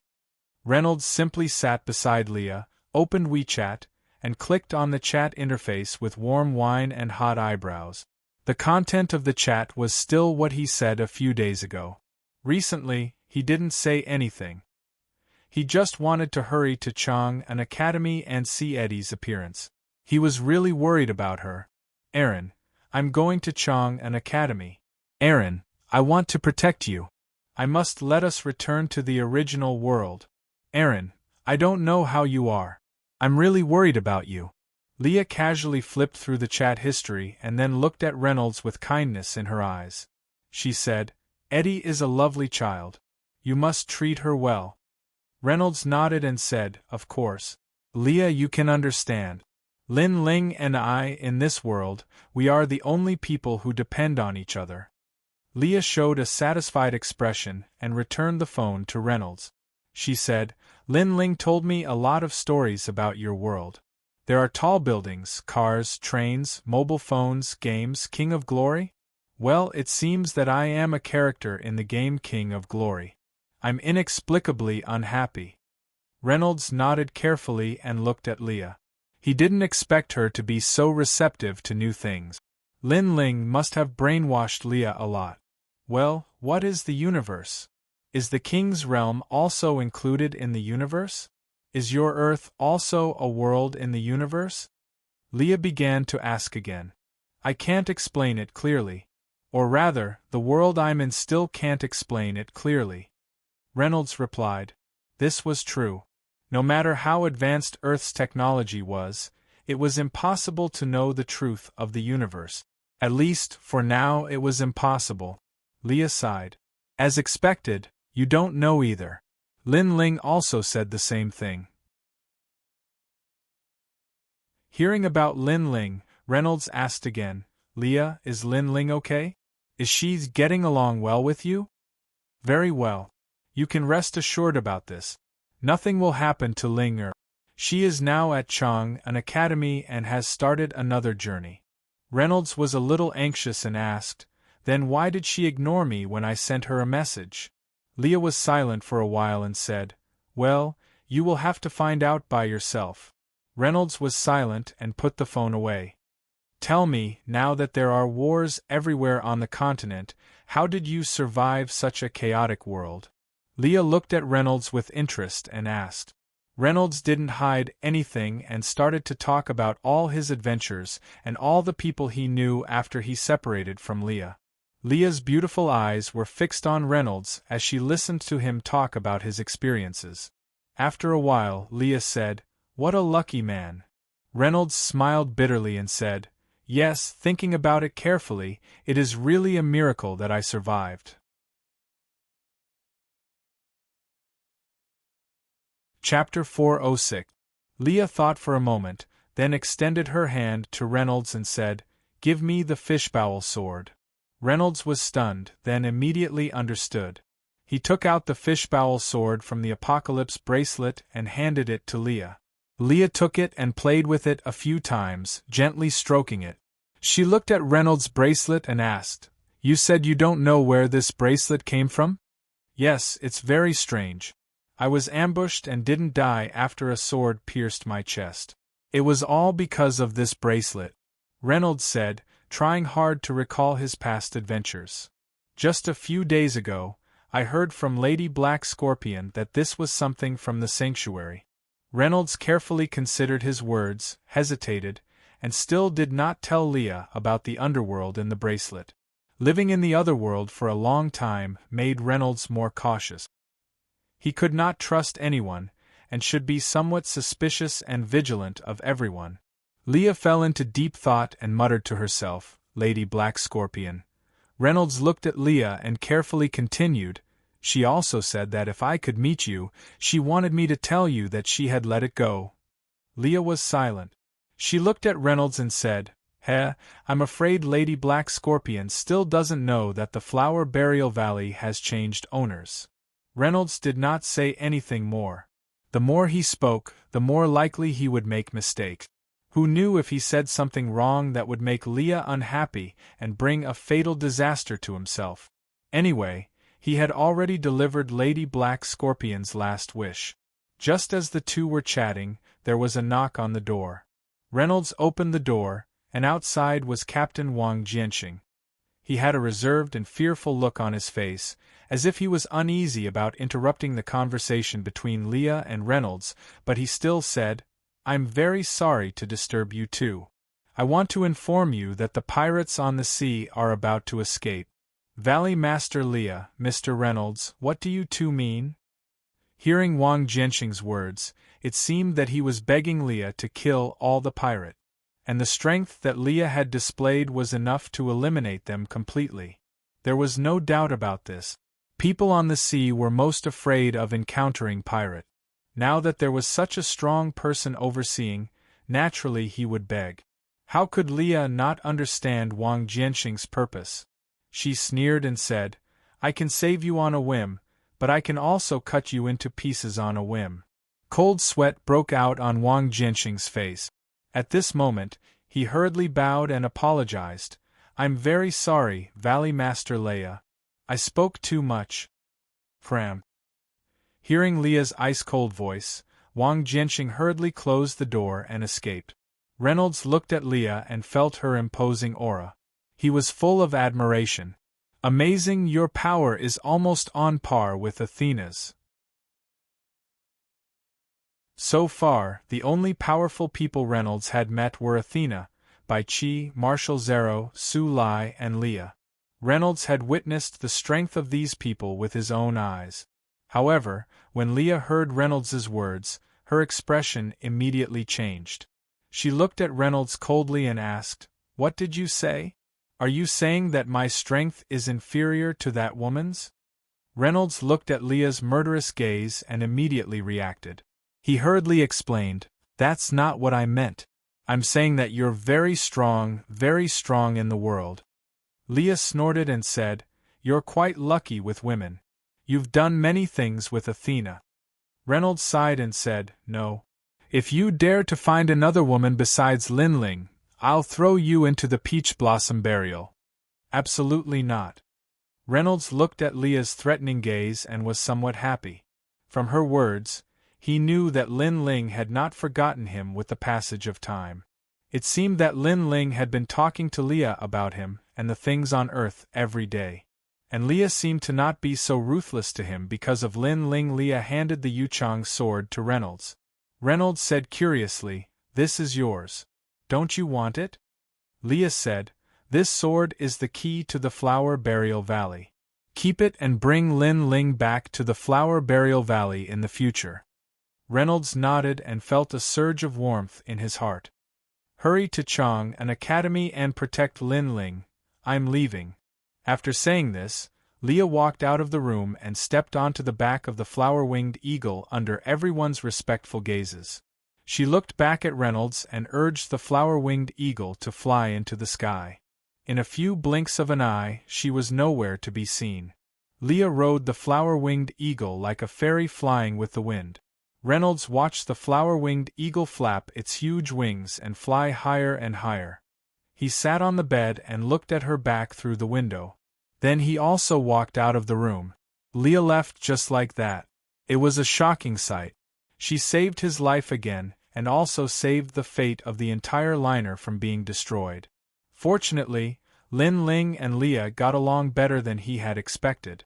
Lin Ling must have learned a lot of skills and improved her strength greatly. Although he did not know why she had not replied to him in the past few days, Reynolds was relieved at this moment. He quickly went to Chang an academy and met up with Lin Ling. At night, the ship had returned to its usual harmony and peace. Wherever Reynolds went, people would be extremely grateful to him, which made Reynolds rather annoyed. In the end, it was all because of that strange daughter of the Sanctuary Guild's president, Irene. If it were not for her, so many people on the ship would not have died. However, Reynolds did not resent her. After all, she had once faced danger with him using the identity of Divine Prime. Most importantly, his right hand had sneakily attacked her chest. It was quite soft. Thinking of this, Reynolds could not help but laugh. He still stood by the railing, looking at the thick night sky and feeling the sea breeze from afar. After a period of sailing at sea, Reynolds was no longer seasick, but there were still some uncomfortable vibrations. A few hours ago, the remnants of the black skeleton pirates had lost their backbone. Moreover, Leah was on the Clark at that time, so they had long escaped along the sea route. As for where they went, no one knew.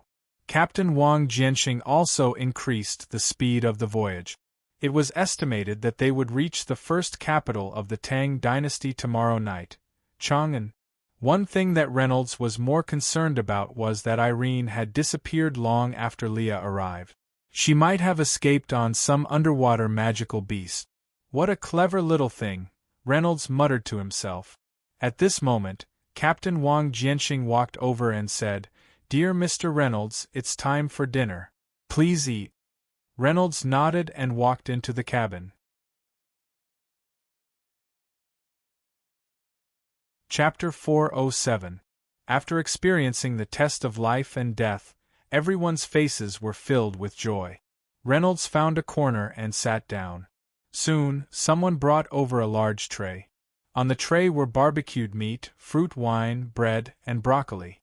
"Dear Mr. Reynolds, please enjoy your meal." The person who delivered the meal was a cute waitress dressed as a bunny girl. She looked at Reynolds with admiration and stars in her eyes. Reynolds said helplessly, "Miss, am I very handsome? Why are you looking at me?" The waitress did not expect Reynolds to talk to her. She quickly nodded and said, "Mr. Reynolds, you are super handsome. Thank you for saving my life." After saying that, she bowed to Reynolds, revealing her deep cleavage. Reynolds almost spat out the food in his mouth.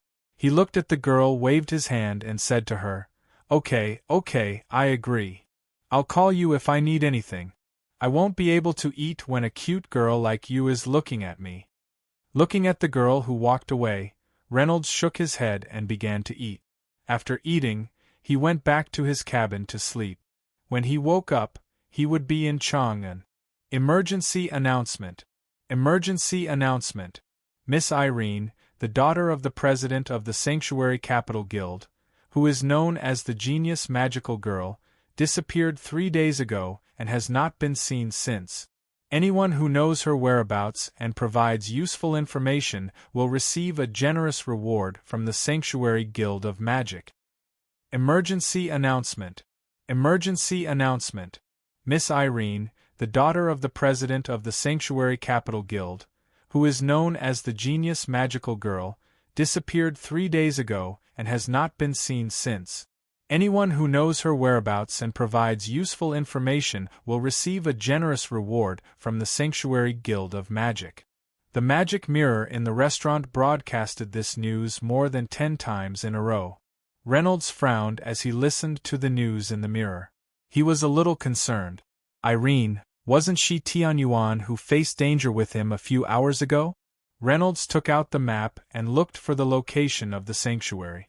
At the northernmost end of the map was the sanctuary.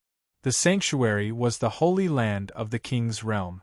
There were many headquarters here, such as the General Guild of Magic, the cathedral, and the world's most famous coin factory.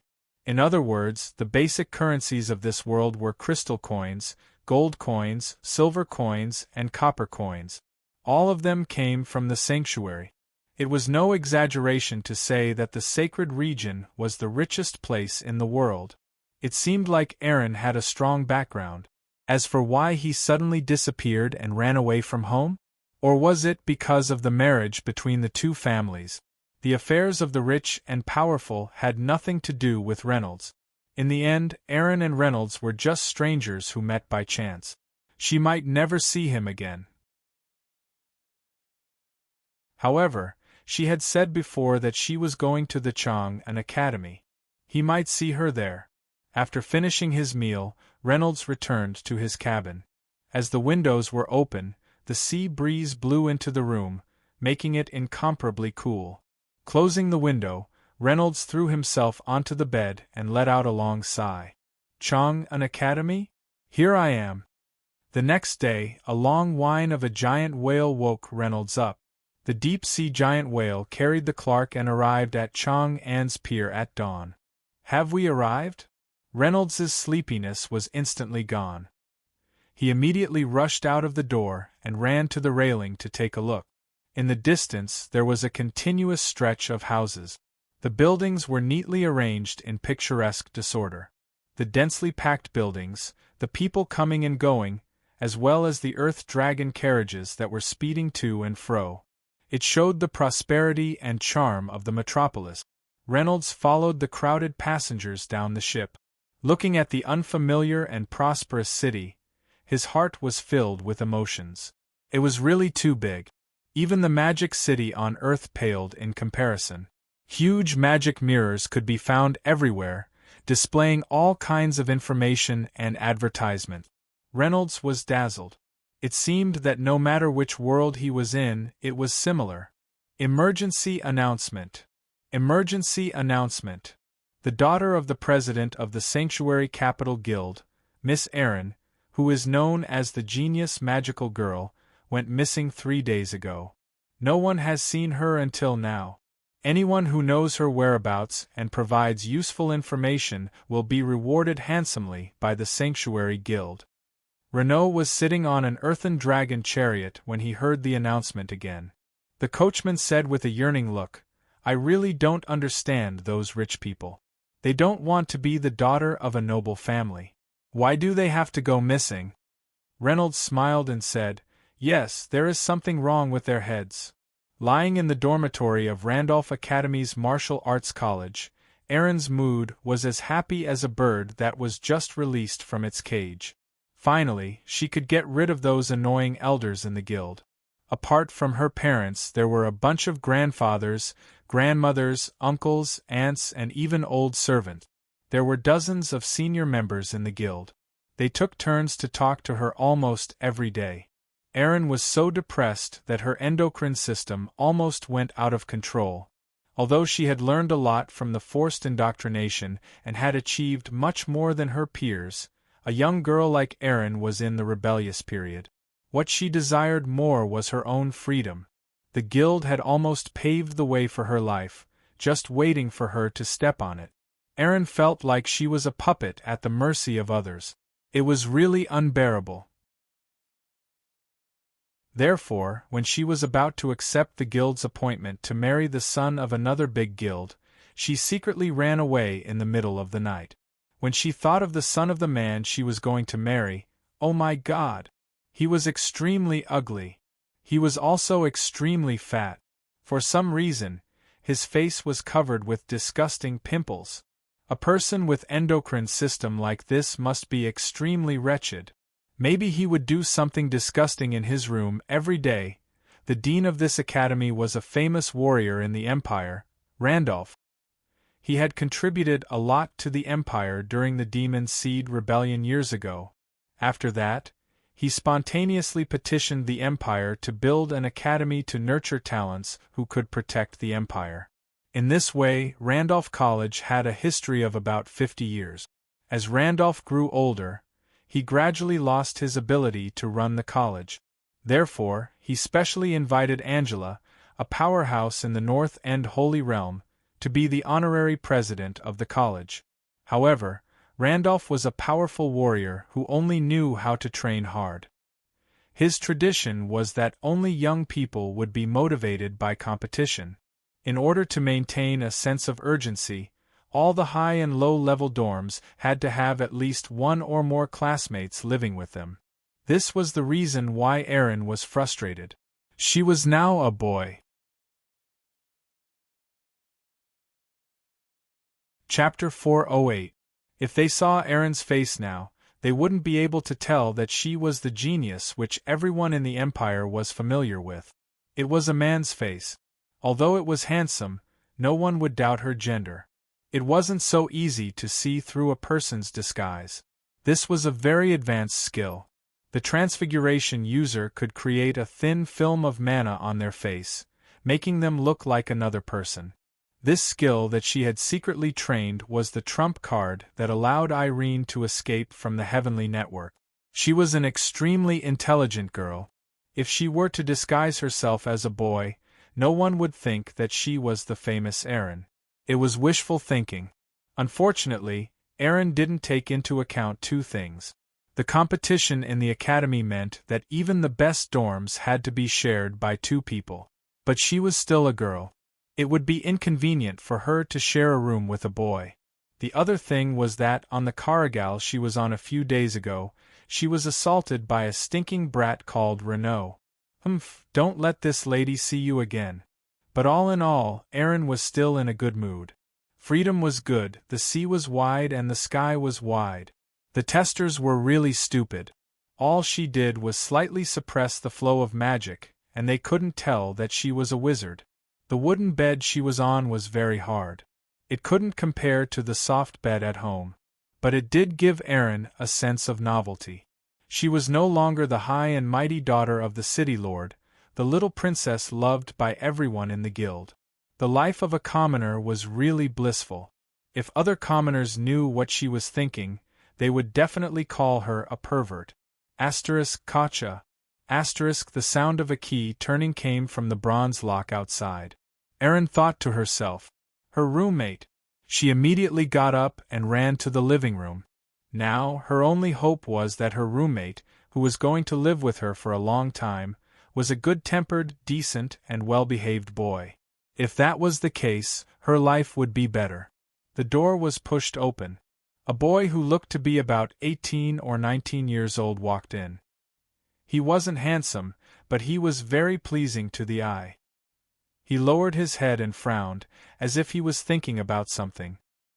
He looked very serious and didn't notice Erin at all. Erin's mouth opened wide when she saw him. She almost cried out, "My God! It can't be so coincidental." He. Erin swallowed her saliva and rubbed her eyes. She looked again. The boy was Reynolds. Why is it him? Just a moment ago, she was still wondering if she would be able to see him again.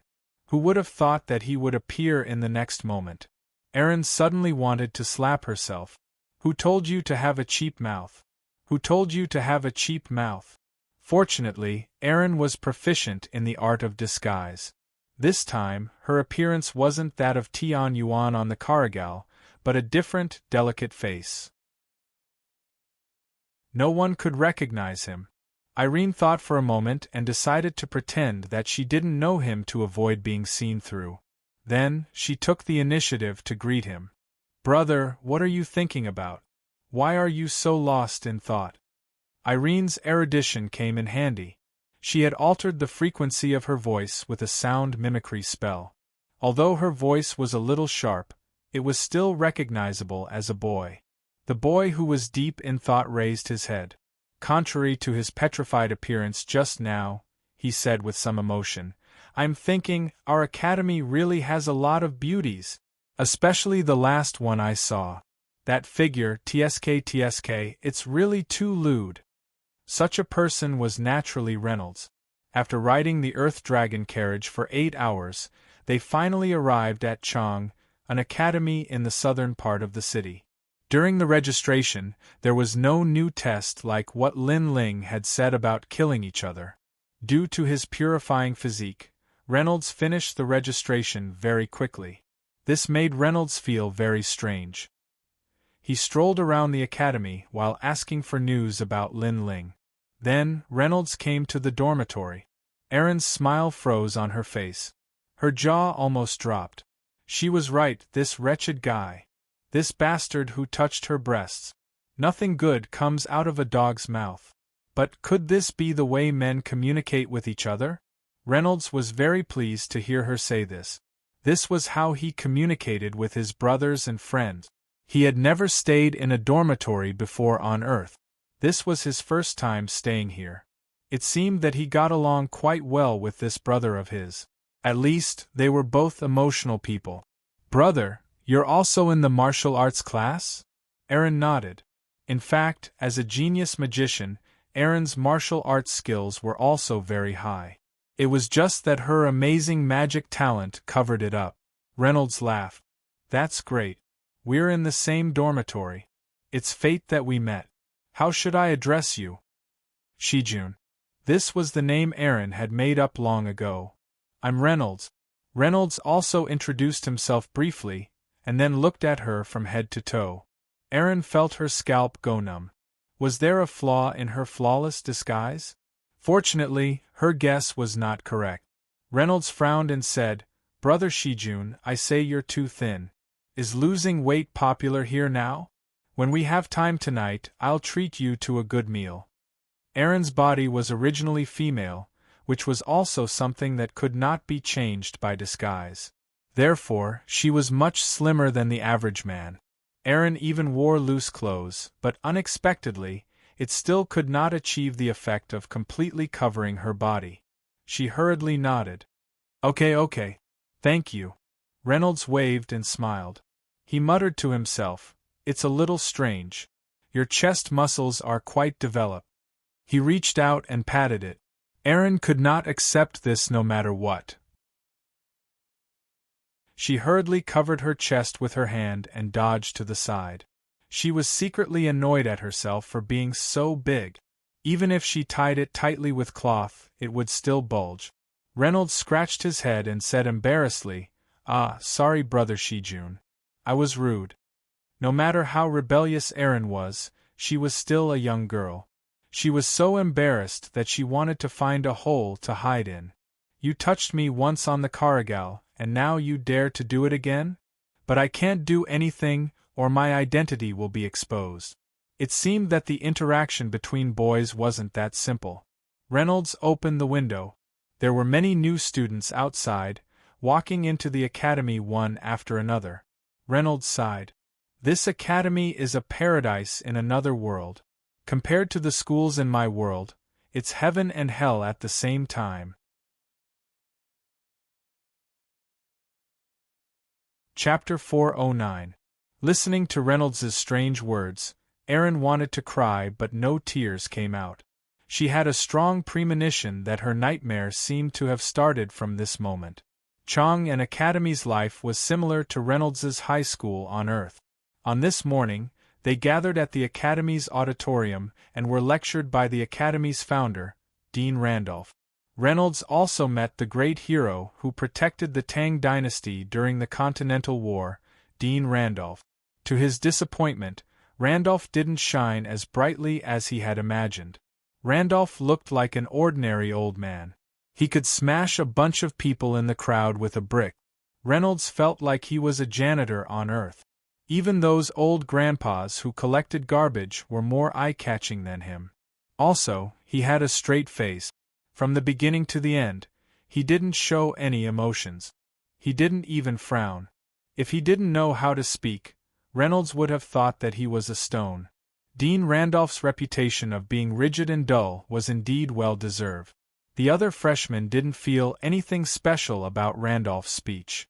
Since it was the first time for these newbie fighters to see a peerless powerhouse and their idol, they were extremely excited.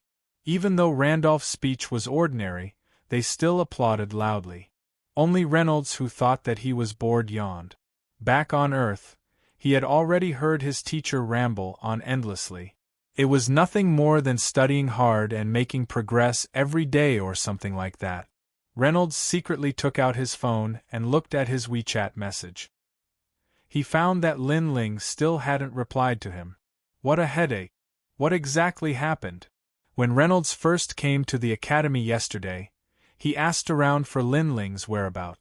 He only got some gossip. Lin Ling's class was the demon class in the academy. It was also the first batch of students who were selected for the new test. The so-called new style was a once-in-a-lifetime trial. Killing each other. The winner stayed. The loser was eliminated. Of course, the only thing Reynolds knew was that Lin Ling was safe and sound. Now, he had to find some time to go to the demon class to find Lin Ling. The only regret was that the demon class was too far away from the martial arts class where Reynolds and Shijun were in. Another thing was that Reynolds was interested in the honorary dean of the demon class, Angela. How many heroes had he met? Irene asked, Reynolds, did you not sleep well last night? Since they were all freshmen, she didn't know any of her classmates, so she could only mingle with her roommate, Reynolds. Moreover, she didn't want to come into contact with more people to reduce the possibility of her identity being exposed. Reynolds closed his eyes sleepily and said in a daze, No, I slept very well last night. It's just that the old man was a little boring. Old man? Erin opened her beautiful eyes wide. Even a rebellious girl like her knew that the strong were respected. Her roommate was too arrogant. She glanced around like a thief. Luckily, everyone was attracted by Randolph's speech, and they were sitting in a remote corner of the auditorium. Otherwise, they would be beaten to death by the angry fans. After wiping her sweat, Erin whispered to Reynolds, "Reynolds, you'd better call him Dean Randolph. No matter what, he is a powerful warrior of our Tang dynasty, no, even the entire king's realm. We have to respect him." "Oh." Reynolds nodded thoughtfully. "That old, Dean Randolph, how powerful is he? Compared to the honorary dean, Angela, what level is she at?" Erin hurriedly covered Reynolds' mouth when she saw that he was about to say something crazy again. She said hurriedly, "How can you say something like that? They are both top warriors. We don't have the chance to see them fight." Reynolds didn't care much about what Erin said. However, when he felt Erin's hand on his mouth, he smelled a faint fragrance. Reynolds frowned and grabbed Erin's hand. He asked curiously, "Brother June, why is your hand so fragrant? It's so soft, like a girl's." Erin was surprised when Reynolds suddenly grabbed her hand. She blushed and quickly pulled her hand back. She changed the topic. "Reynolds, are you bored? Let's talk." Erin's change of topic was very successful. Reynolds only thought June used some perfume, so he didn't pay much attention to it. However, when he heard Erin's words, he was suddenly energized. He said, "Okay, let me tell you a few jokes." Unfortunately, he didn't have many friends at this time. When he was on Earth, Reynolds liked to hang out with a few friends, drink a little wine, brag, and tell a few dirty jokes. Erin thought it was a good idea. Dean Randolph had been talking for almost 2 hours. It wasn't that he was fluent in his speech. On the contrary, he would pause for a few seconds to think of the next sentence before he continued. In other people's eyes, this might be the demeanor of a powerful warrior. However, Erin was a different girl after all. She thought it was a bit boring. Therefore, she clicked with Reynolds's suggestion and wanted to hear what he had to say. "My father took me out to take a bath. The floor was slippery, so I grabbed my father's penis and didn't fall down. My father scolded, 'Mother *cur, luckily you came with me. If you came with your mother, you will fall to your death.'" Reynolds was a quiet but passionate person on Earth. It was just that he had been in the king's realm for a long time, so he didn't have anyone to talk to. Diao Chan can't, she will kill me. Lin Ling can't for the time being. Their relationship hasn't reached that point. Athena, I will die miserably. As for the others, forget it. Now that he had finally made his first real friend of the same sex, he had to say everything he wanted to say. Erin was stunned for a moment, then she couldn't help but giggle. However, she immediately realized her gaffe and covered her mouth. Her face was red to her ears. Although she looked like a man, she was a girl after all. She still had to have the most basic restraint. Fortunately, under the disguise technique, no one could see any abnormalities. Also, she couldn't help but laugh just now. She forgot to use the sound imitation technique to change her voice. Erin was a bit nervous. Reynolds frowned. June, why are you laughing like a girl? A real man should laugh cheerfully. For example, ha ha, he. It's all good, don't giggle, it's too mushy. Reynolds felt his hair stand on end.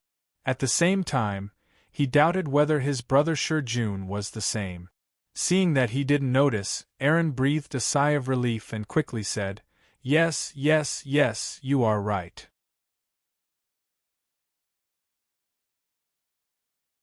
Chapter 410. Fortunately, Randolph's long speech was finally over. The students walked out of the auditorium one after another and entered the building for their first class. So-called magic is to use one's own magic as a matrix, and gather the elements in the air through the perception of mental strength, making them gather around the matrix's magic as the center. Once it reaches a certain level of strength, it becomes a skill. This was the first class, basic knowledge of magic. Although it was a martial arts class, some basic knowledge of magic still needed to be taught. The lecturer was a lady named Carrie. She was a middle-aged woman who still retained her charm. During the lecture, she would occasionally show off her graceful figure. This caused the hearts of the group of rookie virgin warriors below to ripple.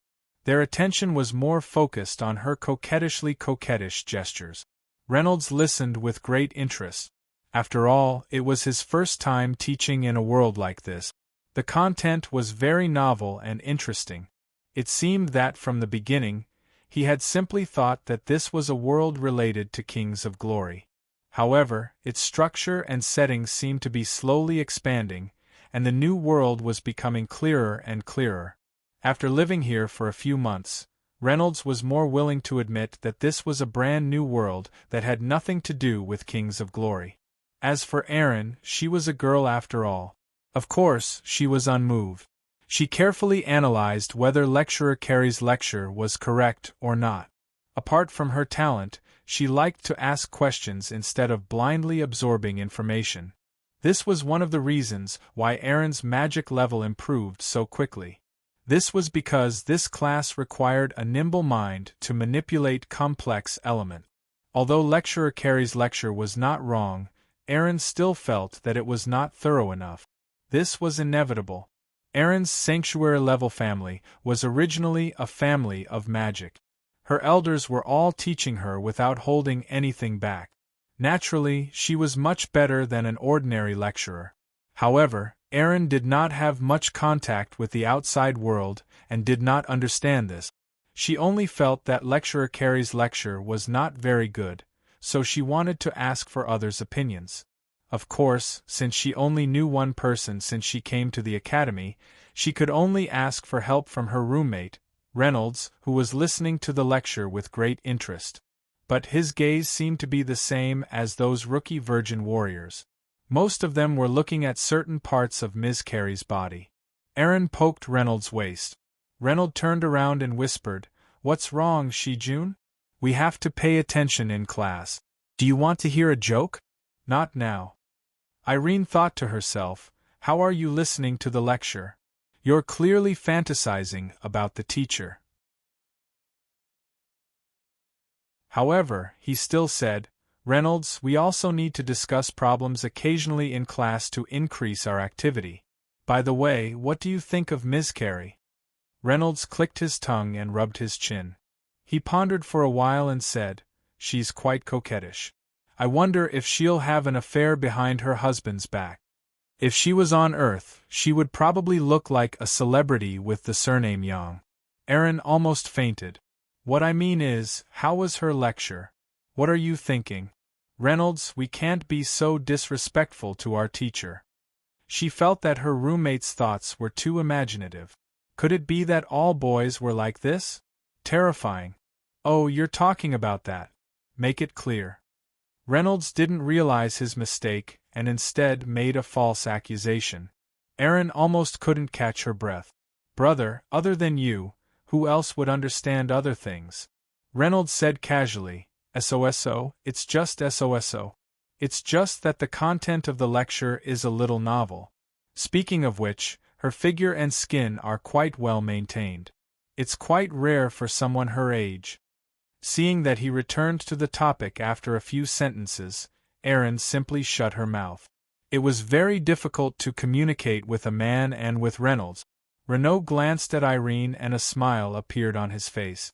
It's so good to learn and become stronger in such a world. After coming to this world for a few months, Reynolds felt as if he was a person of this world. He was actually slowly accepting this place. A few days later, Reynolds had a preliminary understanding of the Chang, an academy. Most of the professions in the Tang Empire had been opened: warrior, magic master, assassin, thief, archer, followed by hunter, assistant, priest, summoner, boundary master. Generally speaking, they were classified according to physics and magic. Reynolds studied physics, while Lin Ling studied magic. This was only the news that Reynolds had heard. Before he saw Lin Ling in person, Reynolds's heart would never be at ease. The distance between the Martial Arts Academy and the Magic Academy was really far. If he took the Earth Dragon chariot, it would take about half an hour to get there. That showed how big Chang an academy was. Carefully divided, there were usually dozens of classes for majors, and each class had about dozens of students. Classes for minor majors had fewer students, maybe a dozen or a few. All in all, the Chang an academy had an amazing number of students, nearly 20,000. Every year, they sent so many talents to the Tang Empire, so their status in the whole society of the Tang Empire was very high. People of the royal family and the nobles had to respect these lecturers and didn't dare to be arrogant. The academy had strict requirements. Classes started at 7 o'clock in the morning, took an hour's rest at noon, and then continued until 4 o'clock in the afternoon. But Reynolds felt that these classes were much more relaxed than his high school. It was almost the same as the university he went to. It was just that the classes he had been attending these past few days were all about basic theories. What Reynolds wanted to hear was the history of Great Tang, the history of the continent, and even the swords and sabers that he had imagined training in the training grounds. He didn't get to hear or practice them at all. Therefore, he felt a little bored and started to take a nap during the classes. And this basic theory class would last for 2 weeks. Many people's understanding of a warrior is only limited to their thick muscles and tyrannical strength. But in fact, a warrior is not a magical beast that only knows how to attack. No matter how strong our muscles are, they can't resist the teeth and claws of magical beasts. Even if our defensive power is high, we will be at a disadvantage if we fight them head-on. Therefore, we have to learn how to dodge, block, and other defensive skills. Now, I'll talk about the specific content of defense. Although Carter was a powerful warrior and an experienced lecturer, his lecture was not lively at all. Perhaps all the lecturers in the academy were influenced by Dean Randolph's dull-witted personality. Dean Randolph's lecture was not interesting at all.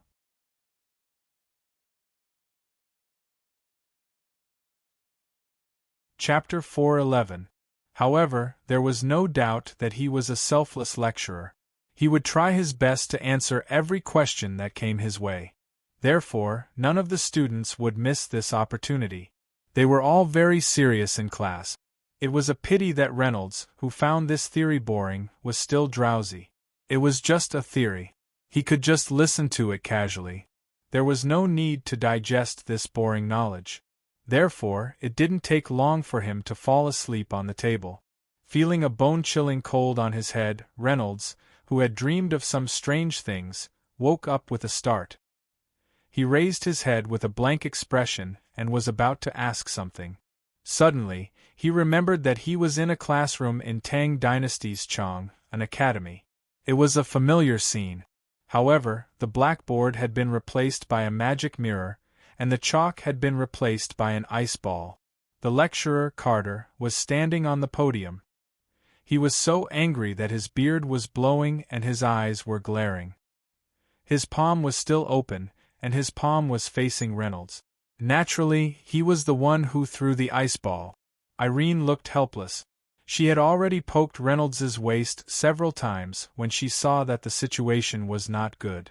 This was Irene's weakness. She would laugh if she used any force. However, it was useless on Reynolds. Carter's face was gloomy. "Student, is my lecture that boring?" Reynolds hurriedly said. "Not at all, Mr. Carter. Your lecture is lively, witty, and humorous. My respect for you is like a surging river. It's endless. It's also like," Carter interrupted him. "Very good. Go to the warrior training field at the back of the mountain and chop the trial stone 1,000 times. Come back when you have enough data." Reynolds walked out of the classroom in embarrassment. He couldn't help but feel that it was funny and unbelievable. He didn't expect that no matter which school he was in, the teachers were all the same. The stone of trials was a type of stone used by warriors and assassins who used heavy or light weapons to practice basic movements such as hacking, chopping, knocking, and stabbing to increase their strength. It was not accurate to call it a stone, because it was not as hard as normal stones. Instead, it was flexible like cow tendons. In fact, it was a special kind of plant. When damaged by external forces, it could absorb the particles in the air and recover at an amazing speed. It was a pity that there wasn't a lot of it, otherwise, it would definitely be the best material for the city walls. However, the production of trial stones was enough to become the training tools of the academy. Moreover, they were of the best quality. If they were really hard and big stones, after a few slashes, the recoil would split the skin between the thumb and the index finger. Inferior weapons would even be greatly damaged, making it difficult to achieve the effect of high-frequency training.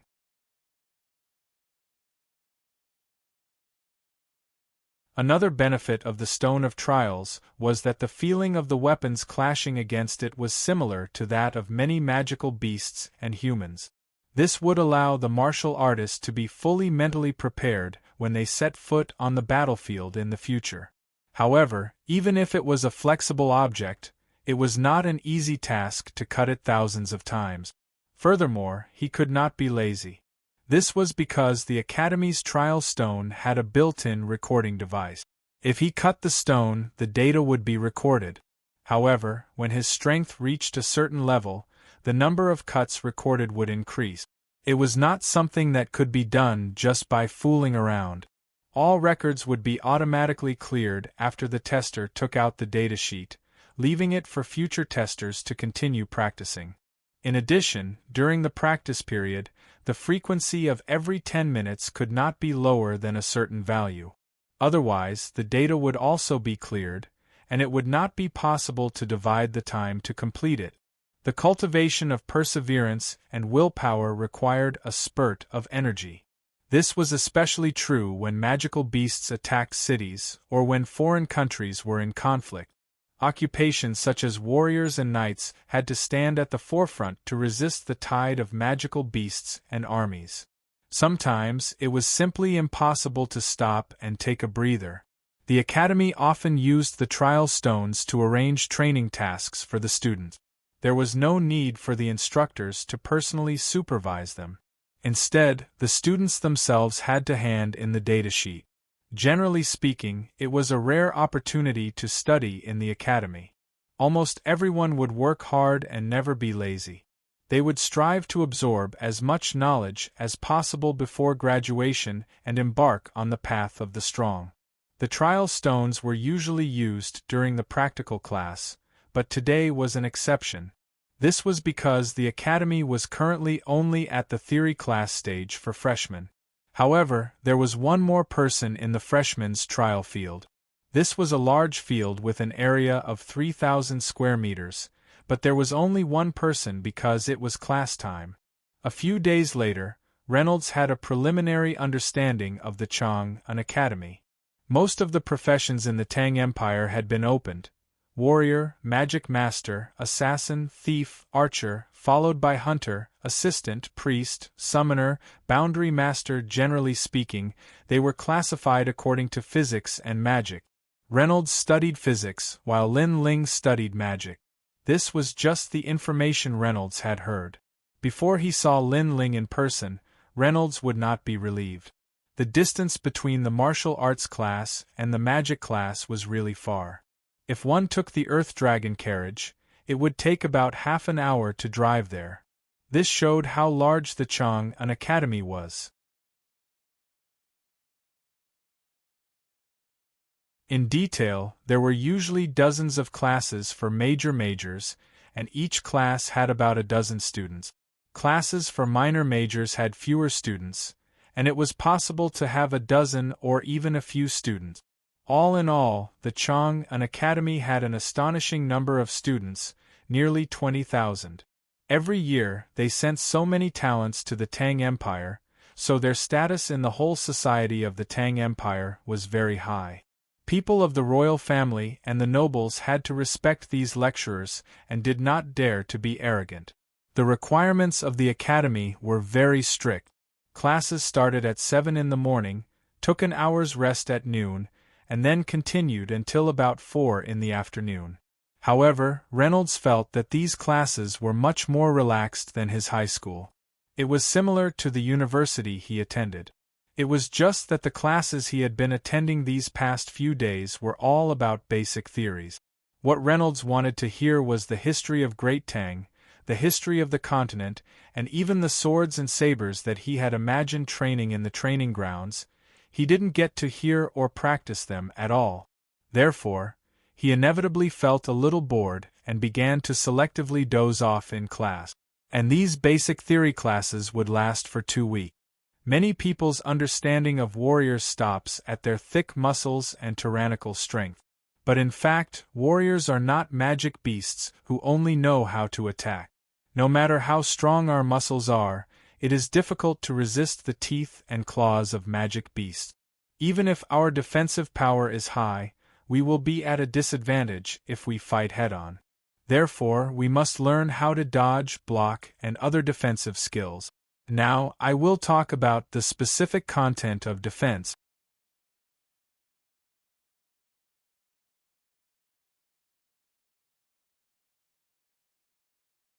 Chapter 4:12. Although Carter was a powerful warrior and an experienced lecturer, his lecture was not lively at all. Perhaps all the lecturers in the academy were influenced by Dean Randolph's dull-witted personality. Dean Randolph's lecture was not interesting at all. Perhaps all the lecturers in the academy were influenced by Dean Randolph. However, there was no doubt that he was a selfless lecturer. He would try his best to answer every question from the academy. Therefore, none of the students would miss this opportunity. They were all very serious in the class. Reynolds, who found the theory boring, was still sleepy. It was just a theory, and there was no need for him to digest this boring knowledge. Therefore, it didn't take long for him to fall asleep on the table, feeling a bone-chilling cold on his head. Reynolds, who had dreamed of some strange things, woke up with a start. He raised his head with a blank expression and was about to ask something. Suddenly, he remembered that he was in a classroom in Chang, an academy in Tang Dynasty. It was a familiar scene. However, the blackboard was replaced by a magic mirror, and the chalk was replaced by an ice ball. Carter was standing on the podium. He was so angry that he was glaring at Reynolds. His hand was still open, and his palm was facing Reynolds. Obviously, he was the one who threw the ice ball. Erin's face was full of helplessness. She had already poked Reynolds's waist several times when she saw that the situation wasn't good. Aline's waist was a vital part of her body, and she would burst out laughing if she used any force. However, it did not work on Reynolds. Carter's face darkened. "Excuse me, is my lecture that boring?" Reynolds hurriedly said, "You're too kind, Mr. Carter. Your narration is lively, witty, and humorous. My respect for you is like a surging river, endless and unending. It's also like—" Carter interrupted him and said, "Very well. Now, go to the warrior training field in the back of the mountain and chop the trial stone 1,000 times. Come back when you have enough data." Reynolds walked out of the classroom embarrassedly. He could not help but feel that it was funny and unbelievable. No matter which school he was in, the teachers were all the same. The stone of trials was a type of stone used by warriors and assassins who used heavy or light weapons to practice basic movements such as hacking, chopping, knocking, and stabbing to increase their strength. It wasn't accurate to call it a stone, because it wasn't as hard as ordinary stones. Instead, it was flexible, just like cow tendons. In fact, it was a kind of strange plant. When it was injured by external forces, it could recover at an astonishing speed by absorbing particles in the air. It was a pity that there wasn't a lot of it, otherwise, it would definitely be the best material for the city walls. However, the production of trial stones was enough to become the training tools of the academy. Moreover, they were of the best quality. If they were really hard and big stones, after a few slashes, the recoil would split the skin between the thumb and the index finger. Inferior weapons would even be greatly damaged, making it difficult to achieve the effect of high-frequency training. Another benefit of the Stone of Trials was that the feeling of the weapons clashing against it was similar to that of many magical beasts and humans. This would allow the martial artist to be fully mentally prepared when they set foot on the battlefield in the future. However, even if it was a flexible object, it was not an easy task to cut it thousands of times. Furthermore, he could not be lazy. This was because the Academy's trial stone had a built-in recording device. If he cut the stone, the data would be recorded. However, when his strength reached a certain level, the number of cuts recorded would increase. It was not something that could be done just by fooling around, and all the records would be automatically cleared after the tester took out the datasheet, leaving it for future testers to continue practicing. Also, during the practice period, the frequency of every 10 minutes could not be lower than a certain value. Otherwise, it would also be cleared, and it would not be possible to split the time to complete it. The cultivation of perseverance and willpower required a spurt of energy. This was especially true when magical beasts were attacking cities or when foreign countries were in conflict. Warriors, knights, and other occupations had to stand at the forefront, resisting the tide of magical beasts and armies. Sometimes it was simply impossible to stop and take a breather. The Academy often used the trial stones to arrange the training tasks for the students. There was no need for the instructors to personally supervise them. Instead, the students themselves had to hand in the datasheet. Generally speaking, it was a rare and good opportunity to be able to study in the Academy. Almost everyone would work hard and would not be lazy. They would strive to absorb as much knowledge as possible before graduation and stride towards the path of the strong. The trial stones were usually only used during the practical class, but today was an exception. This was because the Academy was currently only at the theory class stage for the freshmen. However, there was one more person in the freshmen's trial field. In the large field with an area of 3,000 square meters, there was only one person. This was because it was class time. Reynolds panted as he held the special training knife for the trial field. He slashed at the trial stone in front of him again and again.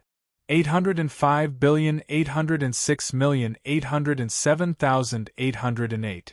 Reynolds listened to the value transmitted from the recording device and wiped his sweat.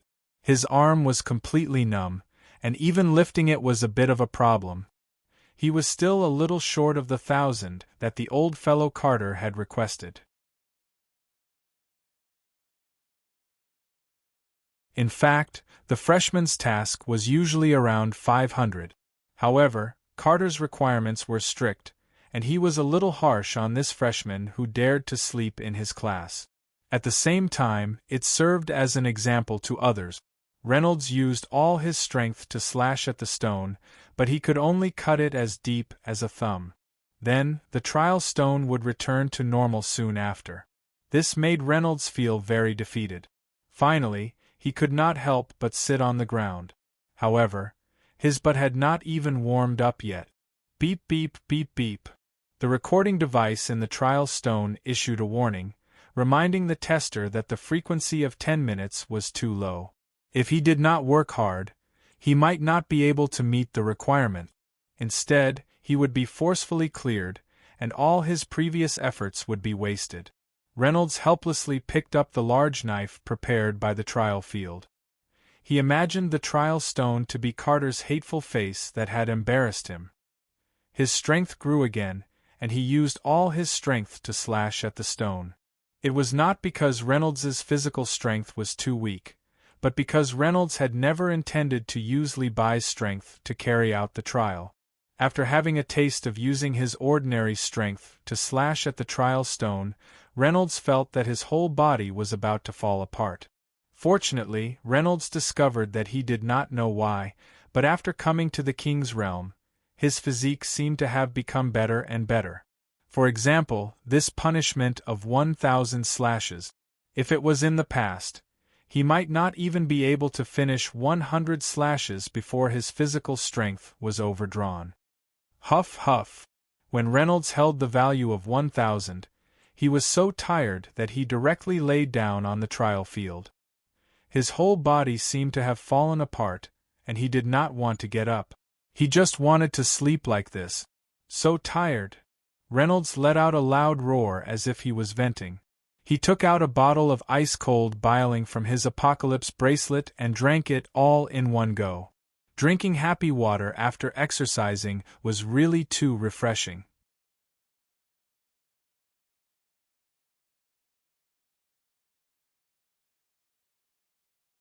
Chapter 4:13. Soon it was the weekend. Reynolds wanted to have a meal with June, but she said she wasn't feeling well and went back to her dorm. Reynolds had no choice but to give up. He told her he was going out to meet a friend and asked her to leave the door open. The two parted ways and June returned to her dorm. June entered the bathroom. Even though it was the weekend, she had nowhere to go. She didn't have a home in Chang'an, so she could only stay in the academy. The reflection of a young girl's beautiful face appeared on the glass. That was her true appearance. Young girls always liked to look good, especially those who had absolute confidence in themselves. After a week of using the disguise technique, Aaron couldn't help but remove it. It was such a beautiful face that even Aaron was intoxicated with it. However, it had to be hidden under an elemental membrane during her most youthful years. Aaron couldn't help but feel a little regretful when she thought about it. She took off her commoner's clothes one by one, and her jade-white body was exposed like a peeled corn. She had never done any heavy work since she was young, and her skin was as tender as the princess in Andersen's fairy tale, who could feel the hardness of a pea through 20 layers of quilts and 20 layers of feather cushions. A layer of white cloth wrapped tightly around the girl's proudest part. Aaron gently pulled the knot on her back, and the white cloth fell to the ground. A pair of white rabbits that would make most women feel ashamed of their inferiority jumped out.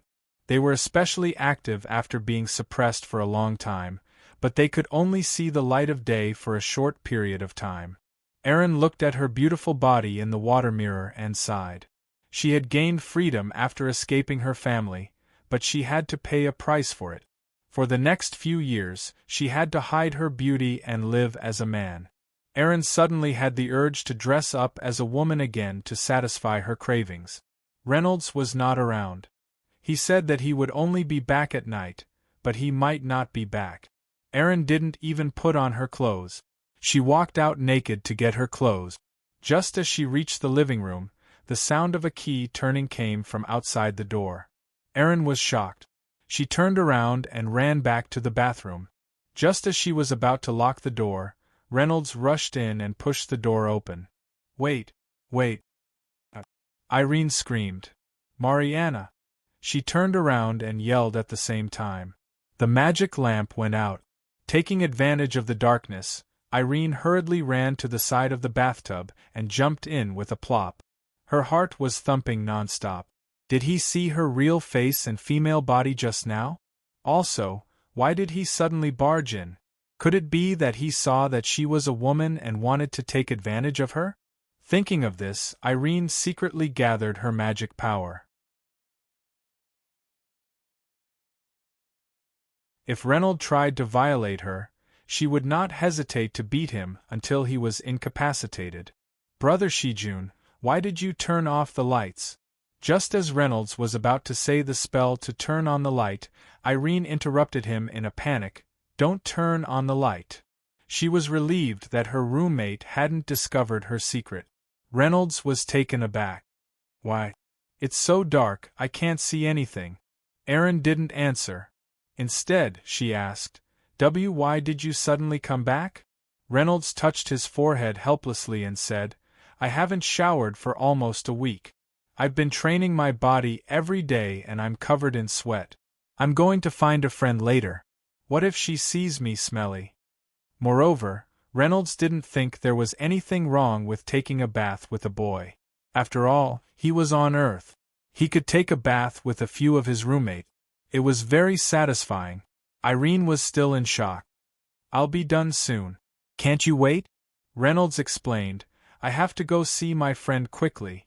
It's very important. Moreover, we're all men. What's wrong with taking a bath together? Don't tell me. Irene's heart tightened. This guy was finally suspicious. What should she do now? Reynolds suddenly gave a meaningful laugh and said, "Brother, don't tell me it's because it's relatively small? Afraid I'll see it? Haha, Shijun, don't worry.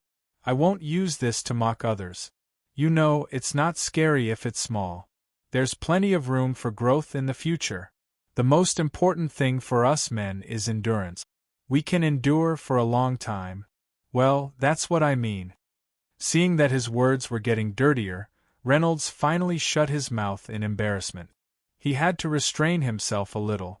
Although he hadn't said anything flirtatious since he came to King's Realm, suddenly being so fierce was not what Reynolds wanted. After all, Irene was a girl. She didn't know how to answer such vulgar talk about a man's ugly thing. She was so shy that she wanted to dive into the water. But hearing the sound of clothes falling on the floor, Irene knew that tonight's bath was inevitable. She could only helplessly say, "Okay, Reynolds. But you can't turn on the light. I'm not used to taking a bath with others." Reynolds smiled and said, "Shijun, you're really strange. You even have a hobby of turning off the light." "Okay, I'll do as you say. I've always been indifferent." Irene thought, "You're the one with a hobby. You want to barge in when I'm taking a bath. Wouldn't a coward be scared to death by you?" When he thought of washing away the dirt on his body and going to see Lin Ling with a refreshed spirit, and then they could talk about their parting, Reynolds had a smile on his face all the time. Thinking of this, Reynolds said to Irene, "I'm coming." He ran a few steps and then fell into the bath with a plop. Although it was the Academy's dormitory, it was still a fighter's dormitory, so it was very big.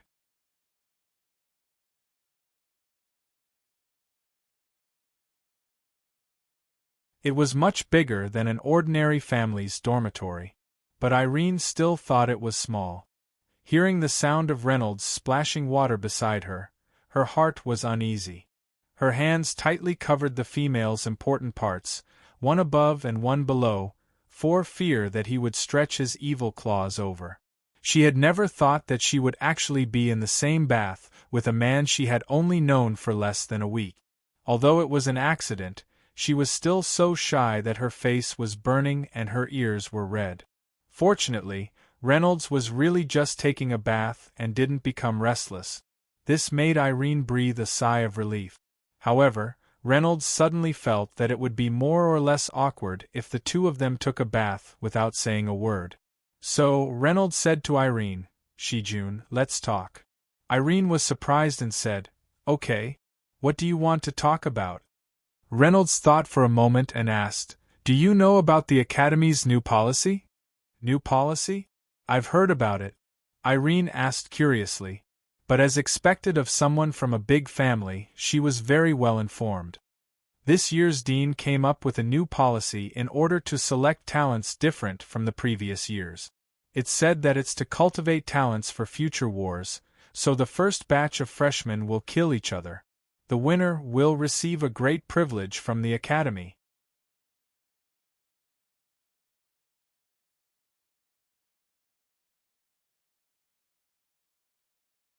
Chapter 4:14. Huh? What about the losers? Did they really kill each other? Did anyone die? Aaron frowned. "I'm not sure. It said that there were only 20 or so winners a while ago. They were assigned to a special class by the Chang'an Academy. It's a class that the Academy is focusing on." Reynolds nodded. There was no news about Lin Ling. Could it be? But it was impossible. Lin Ling and Diao-chan were so close. She must have given Lin Ling a lot of magic treasures. Reynolds relaxed a little. He looked at Aaron in the dark with admiration. "Shijun, you're amazing. I feel like you're very well informed and knowledgeable." This was what Aaron was best at. She said proudly, "Of course. Look at me, who am I?" Aaron almost spilled the beans. She looked at Reynolds in horror. Fortunately, Reynolds didn't hear anything. He was still bathing. "Shijun, why aren't you bathing? I heard you standing there the whole time." Aaron heard Reynolds's voice and thought of his naked body not far from her. She was shocked and embarrassed. I'm bathing." She cupped her hands and splashed water on her body, pretending to be bathing. Reynolds smiled. Shijun, take your time. I'll go out first. Erin was relieved. She got up and wanted to lock the bathroom door. Halfway through, the door was suddenly pushed open. For the second time, Erin screamed in fright and covered her private parts. Fortunately, the lights were off and the bathroom was pitch black. Otherwise, everything would have been exposed if they faced each other face to face. Erin was like a woman facing rape. Reynolds, what do you want? She asked in a trembling voice. Reynolds chuckled and said, Shijun, do you know? I just found out a secret of yours. Her roommate's tone was so strange that Erin felt dizzy. Oh no, he knew I was a woman. He just didn't expose me. Reynolds let out a strange laugh and said, Shijun, when I came in to take a shower, I accidentally saw your butt. No, your butt. It's really white, round, and perky. It's almost like a girl's. No wonder you didn't dare to take a shower with me with the lights on. You were afraid that I would make fun of you, right? Don't worry, I'm a very kind person. Ha! He slammed the door. Erin was on the verge of tears. Apart from her parents, no other man had ever seen her body, and it was even that part. Erin felt as if her world had crumbled. The purest land in her heart had been tainted. The terrible premonition she had when she first met her roommate had unfortunately come true. At this moment, the bathroom door was pushed open for the third time. Erin was completely numb from the shock that was even more exciting than bungee jumping. Even if her roommates pounced on her, she probably wouldn't be bothered to resist since she was so disheartened. However, Reynolds didn't know she was a woman. Even if he did, he wouldn't do such a thing. This time, he had something important to talk to her about.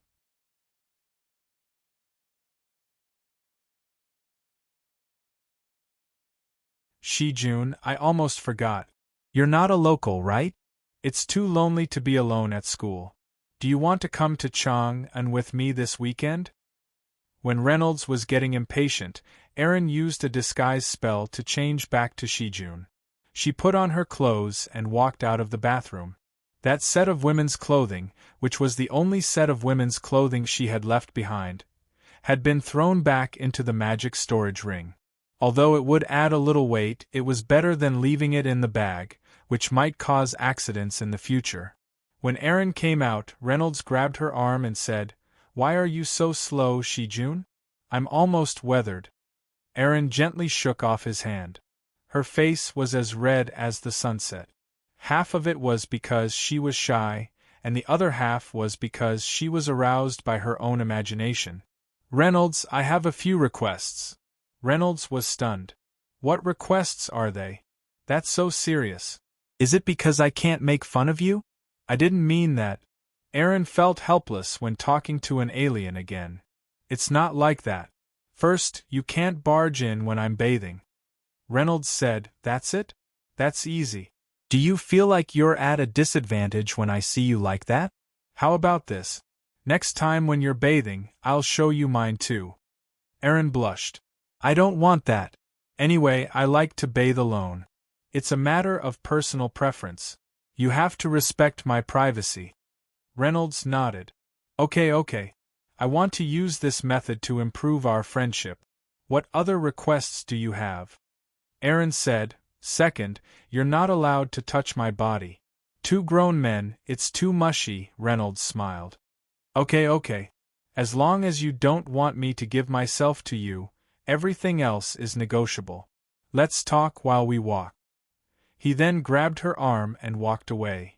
Shijun, this doesn't count as touching, right? I can't wait any longer. Let's hurry up. Erin wanted to break free, but after hearing Reynolds's last sentence, she felt embarrassed and could only let him hold her arm. However, her body was a little stiff. She had never held hands with a man before. But on second thought, since they had already bathed together, holding hands was not a big deal. Anyway, he did not know that she was a woman. Erin sighed and followed Reynolds out of the door. As soon as he reached the gate, Reynolds called for a small Earth Dragon car and went straight to the Magic Academy in Chang'an. Although the martial arts and magic academies were both in Chang'an, they were very far away. It took almost an hour to walk, but with the Earth Dragon's speed, they arrived at their destination in a short while. Erin looked at the excited Reynolds and couldn't help but sigh. She originally wanted to spend a leisurely weekend alone, take a good bath, and admire her beautiful and moving body, but she didn't want to be completely ruined by this bastard Reynolds. It was boring to stay in the dorm alone.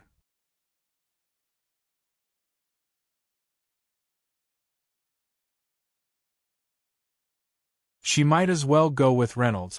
Erin looked at Reynolds and asked, "Reynolds, is that friend of yours in the Magic Academy a girl?" Reynolds faintly smiled and said, "Yes, I hope to see her. She seems to be one of the first batch of students who were used as guinea pigs by the Academy." Erin was a little surprised and curious about Reynolds's background, but because they weren't familiar with each other, she couldn't ask. Reynolds took out 2 hermit cloaks from his pocket and handed one to Erin.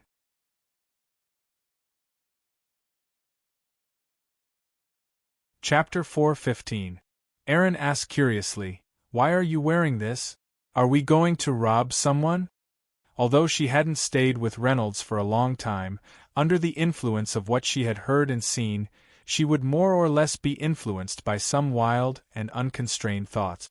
While Erin was feeling proud of her words, Reynolds looked at her with admiration. "Not bad, little Shurjun. You're much more humorous now. You're not as rigid as you were a few days ago. But you're wrong.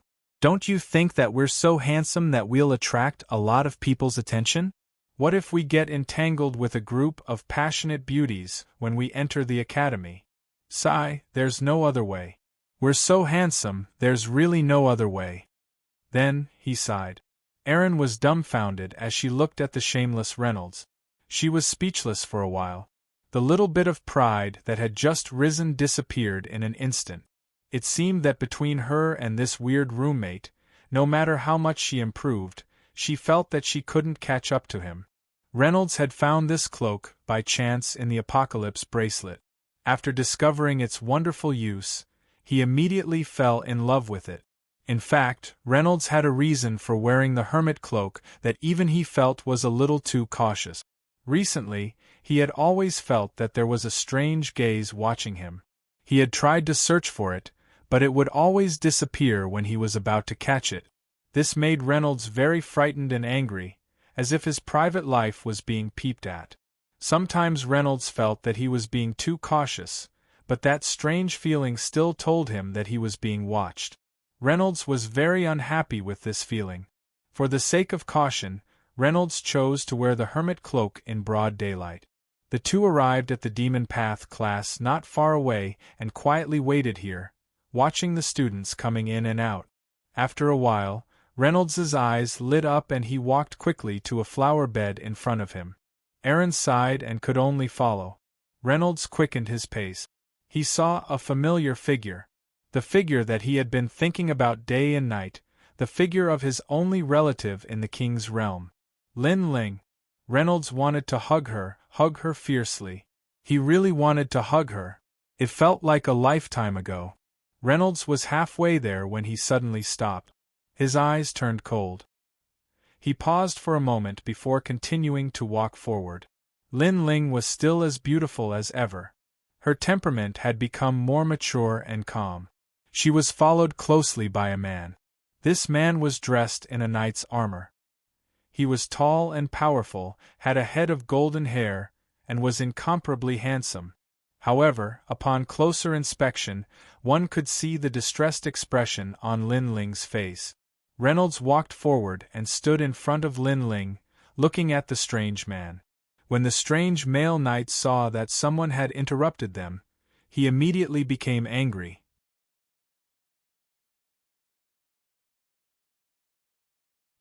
He frowned and asked coldly, "Who are you?" As Reynolds was wearing the hermit's cloak, even Lin Ling did not recognize him. "You don't have the qualifications to know who I am," said Reynolds coldly.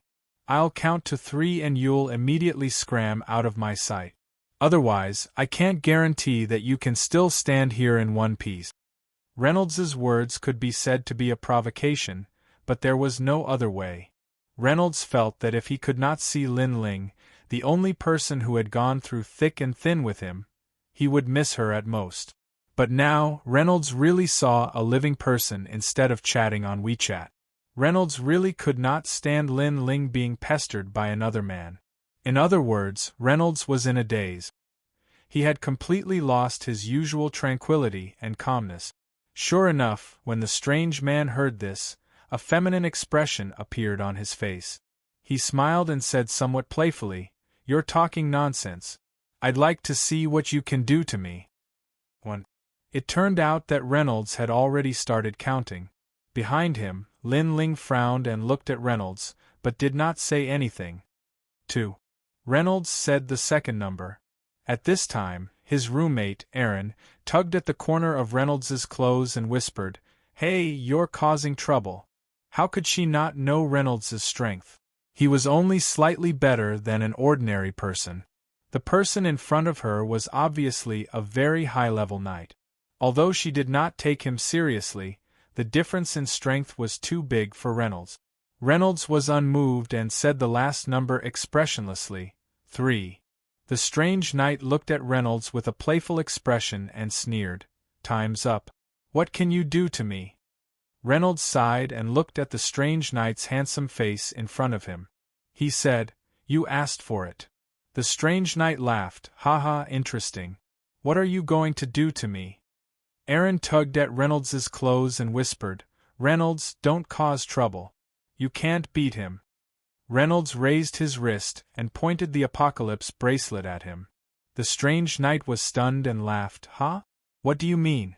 Are you doing acrobatics?" Reynolds's angry and jealous face gradually calmed down. He stared at him for a while and put the bracelet away. After all, opening the underworld in such a shocking manner was too ostentatious. There was a rumbling sound, the sky darkened, and a bolt of lightning fell from the sky like a bolt of lightning, mercilessly striking the unfamiliar knight. Aaron, Lin Ling, and everyone else around them were shocked by the sudden turn of events. They all turned to look at the two of them. What's going on? Someone activated an innate skill on campus? Haha, are the freshmen this year so arrogant? Interesting. The strange knight's attention was completely attracted by Reynolds's action of raising his wrist and did not notice the thunder of punishment. At this moment, he was struck by lightning. His skin was charred black, and his smooth golden hair was completely blown up.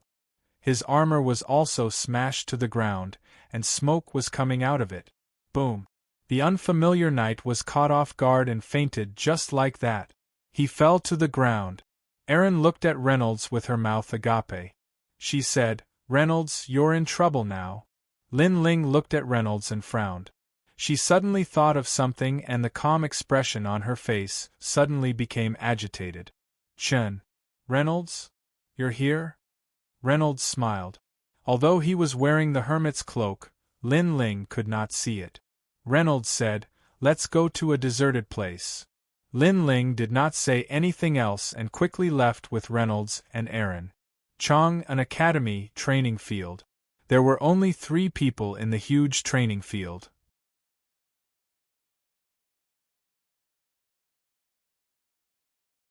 Chapter 4:16. Reynolds took off his hermit cloak and looked at Lin Ling, looking at her increasingly mature and beautiful appearance. Her delicate face was extremely cute. However, because they hadn't seen each other for a long time, her eyes were also filled with tears.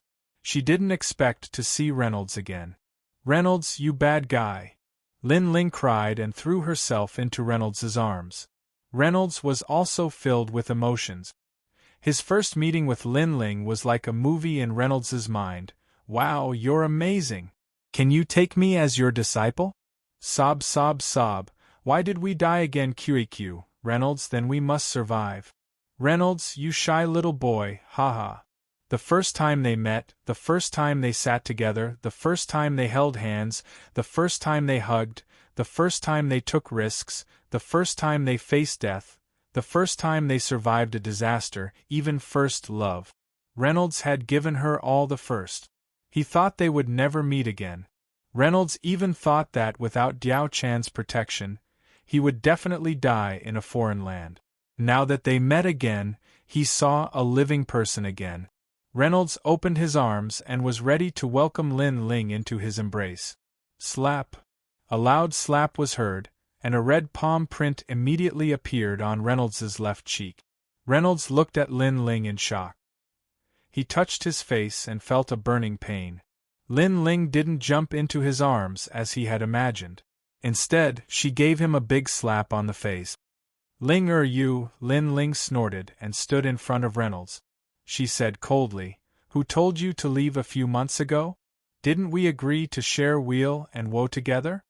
Before Reynolds could speak, Erin was a little embarrassed. She pointed at both parties and said, "Should I leave for a while?" Seeing Reynolds's helpless expression, Erin gave him a sympathetic look and left immediately. Only Reynolds and Lin Ling were left in the training field.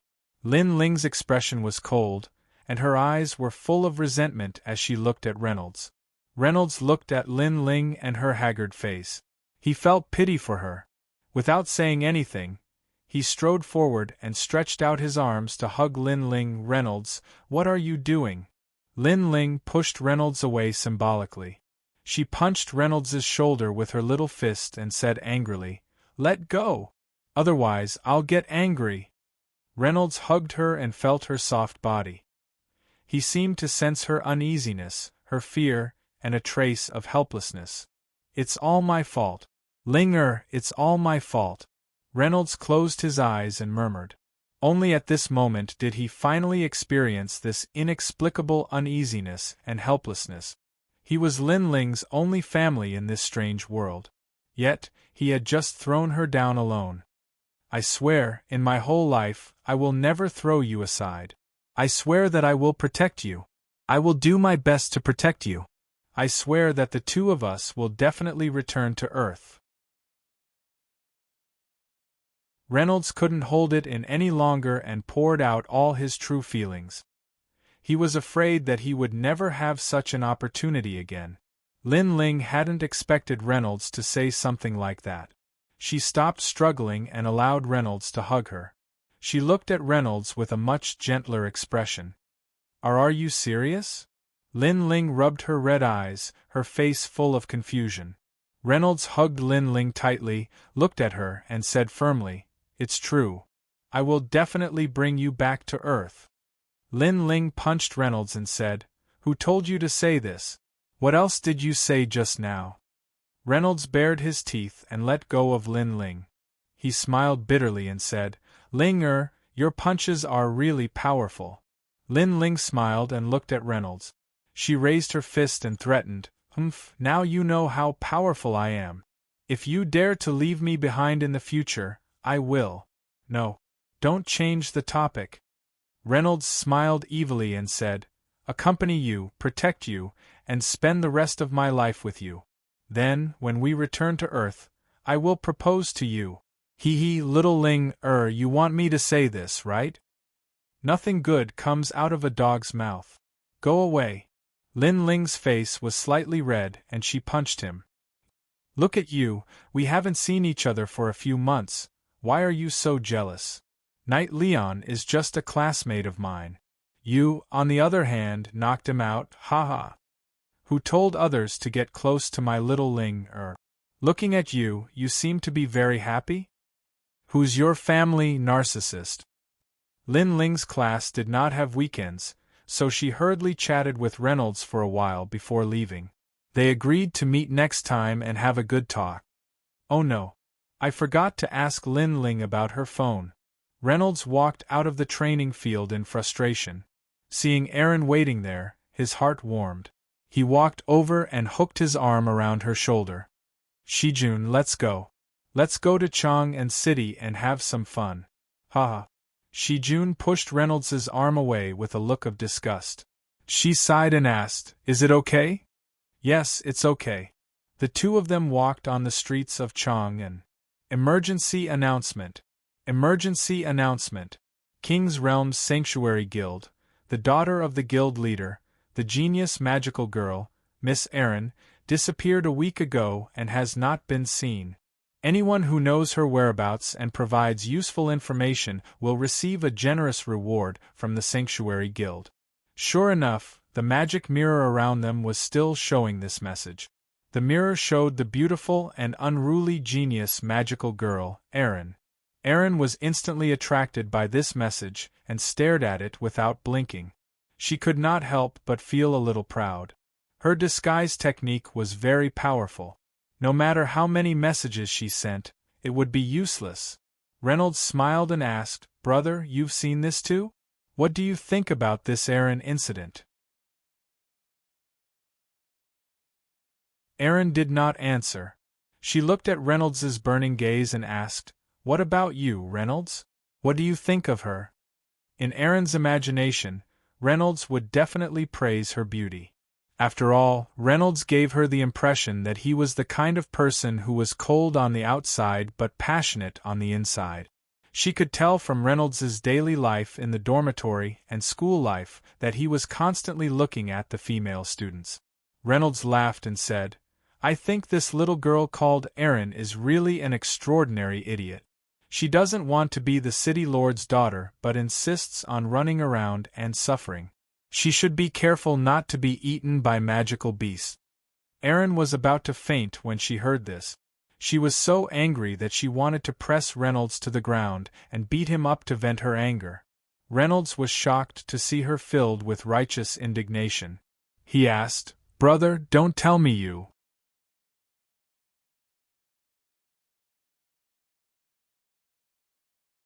Chapter 4:17. Erin also felt that she had lost her composure just now and immediately calmed down. Could it be that she had been exposed? Now that she was facing herself in the magic mirror, even if she had the disguise technique, she could still be exposed. Reynolds continued, "Could it be that you have a crush on her? I say, brother, you can't have such a capricious woman. There are plenty of fish in the sea, don't you think so?" When Erin heard this, she was so angry that she fainted. What? She liked herself? No matter how narcissistic she was, she would not be like this, right? And most importantly, how could he say that about her? After returning to school on the weekend, Reynolds put away his relaxed heart and threw himself into a new round of training. The basic theory class would end in a week. In fact, this class was not very useful. It only briefly mentioned the basic contents of MMA-related courses and did not explain in depth. During the practical class, the instructor still had to repeatedly emphasize to deepen understanding, so the academy only used 2 weeks to study the theory. However, one of the courses was an exception, and that was the basic cultivation technique. The name of cultivation technique should be known by everyone in the king's world, and no one didn't know about it. Whoever mentioned these 3 words would basically have their eyes lit up like a hungry pervert who had seen a sexy beauty whose clothes were half undone. Who knew how many people dreamed of being taught the most advanced method to increase their strength, but most of the time, if they did not grow up in a powerhouse's family or a famous family, they could only look at it and sigh. However, the emergence of the academy provided a chance for mid-level and lower-level combatants to realize their dreams. Instructors who knew cultivation techniques and had rich experience would personally guide and teach them. When they encountered problems, they could even reduce the time to fumble around. That was something that people yearned for. Therefore, no matter how expensive the academy's tuition was, no matter how far and dangerous the journey was, there were still many people who saved up enough money to study here, or sent their children here to get a shortcut on the road to becoming a powerhouse. As long as it was a cultivation technique class, no one would be absent. After meeting Lin Ling for a short while, Reynolds was incomparably satisfied and happy. The two of them agreed to meet again next time. There are countless tracks in the human body that spiritual power can pass through, called spiritual power channels, or spiritual paths for short. They are like spider webs, huge and complex, wide and narrow. To put it simply, the cultivation method of the demon warriors was to absorb the spiritual power in the air through breathing.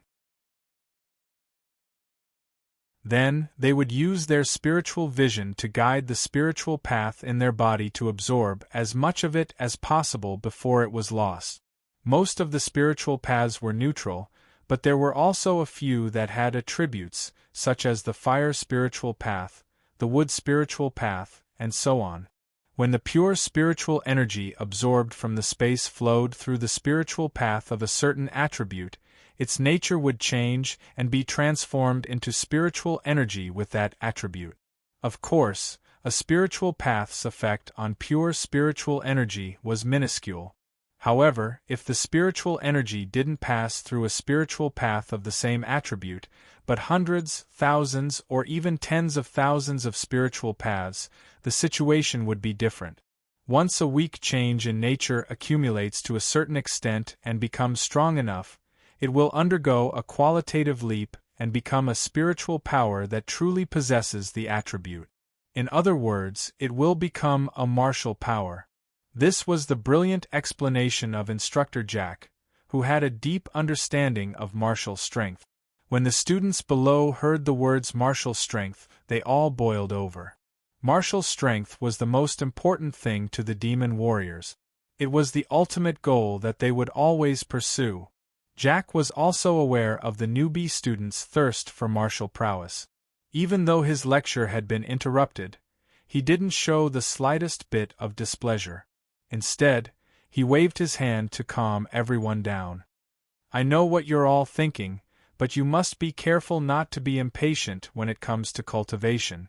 Just the self-exploration of the countless spiritual paths is already an extremely profound and complicated matter. Even the most basic release of martial prowess will require a large amount of time to succeed. You can't think of accomplishing it in one go, so students must have sufficient patience." All the rookie students roared, "Yes."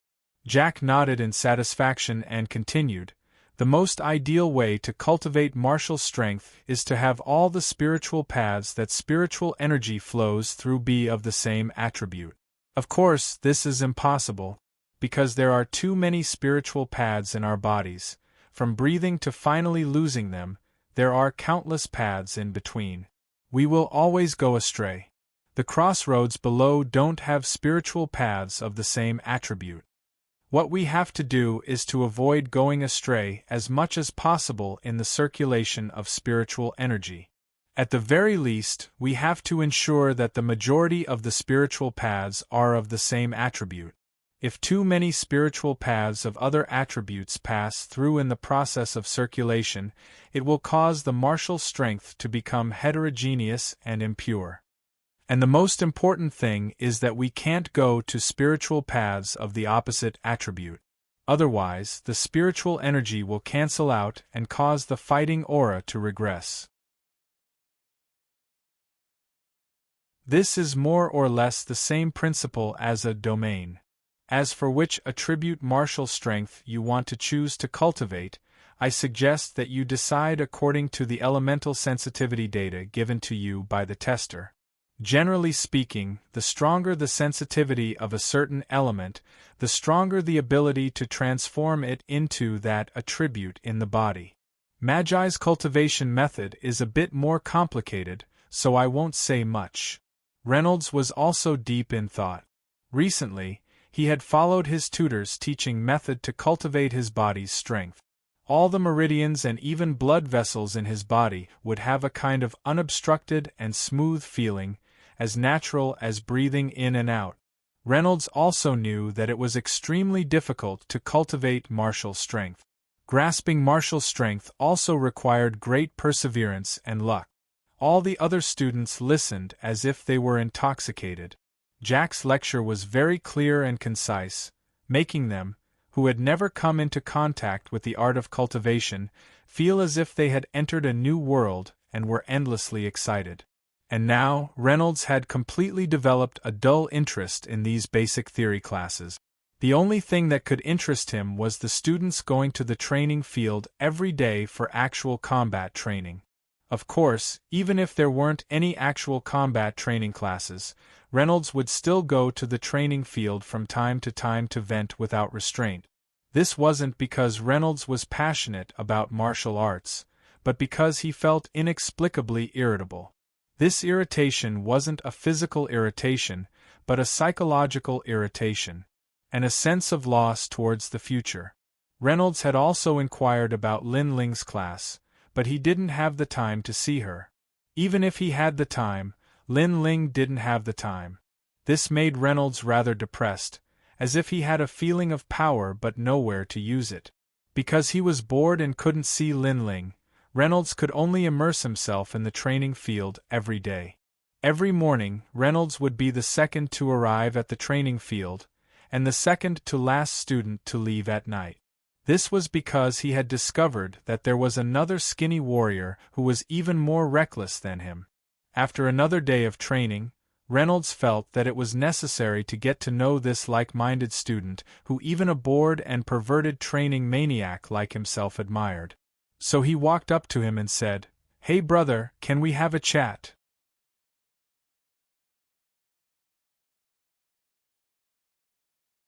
Chapter 4:18. Hi.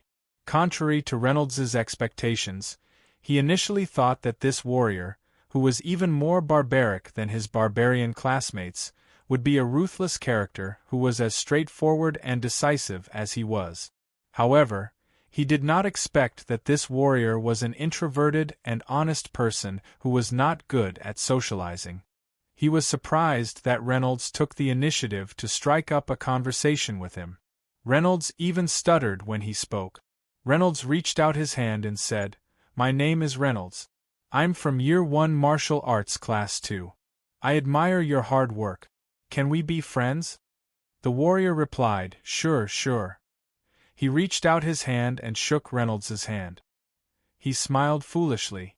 His white teeth were set off by his dark skin, making him look very bright and sincere. After a few seconds, the warrior felt that he had been a little rude. Since the other party had already introduced himself, he had to return the favor. That was the only way to show respect to the other party.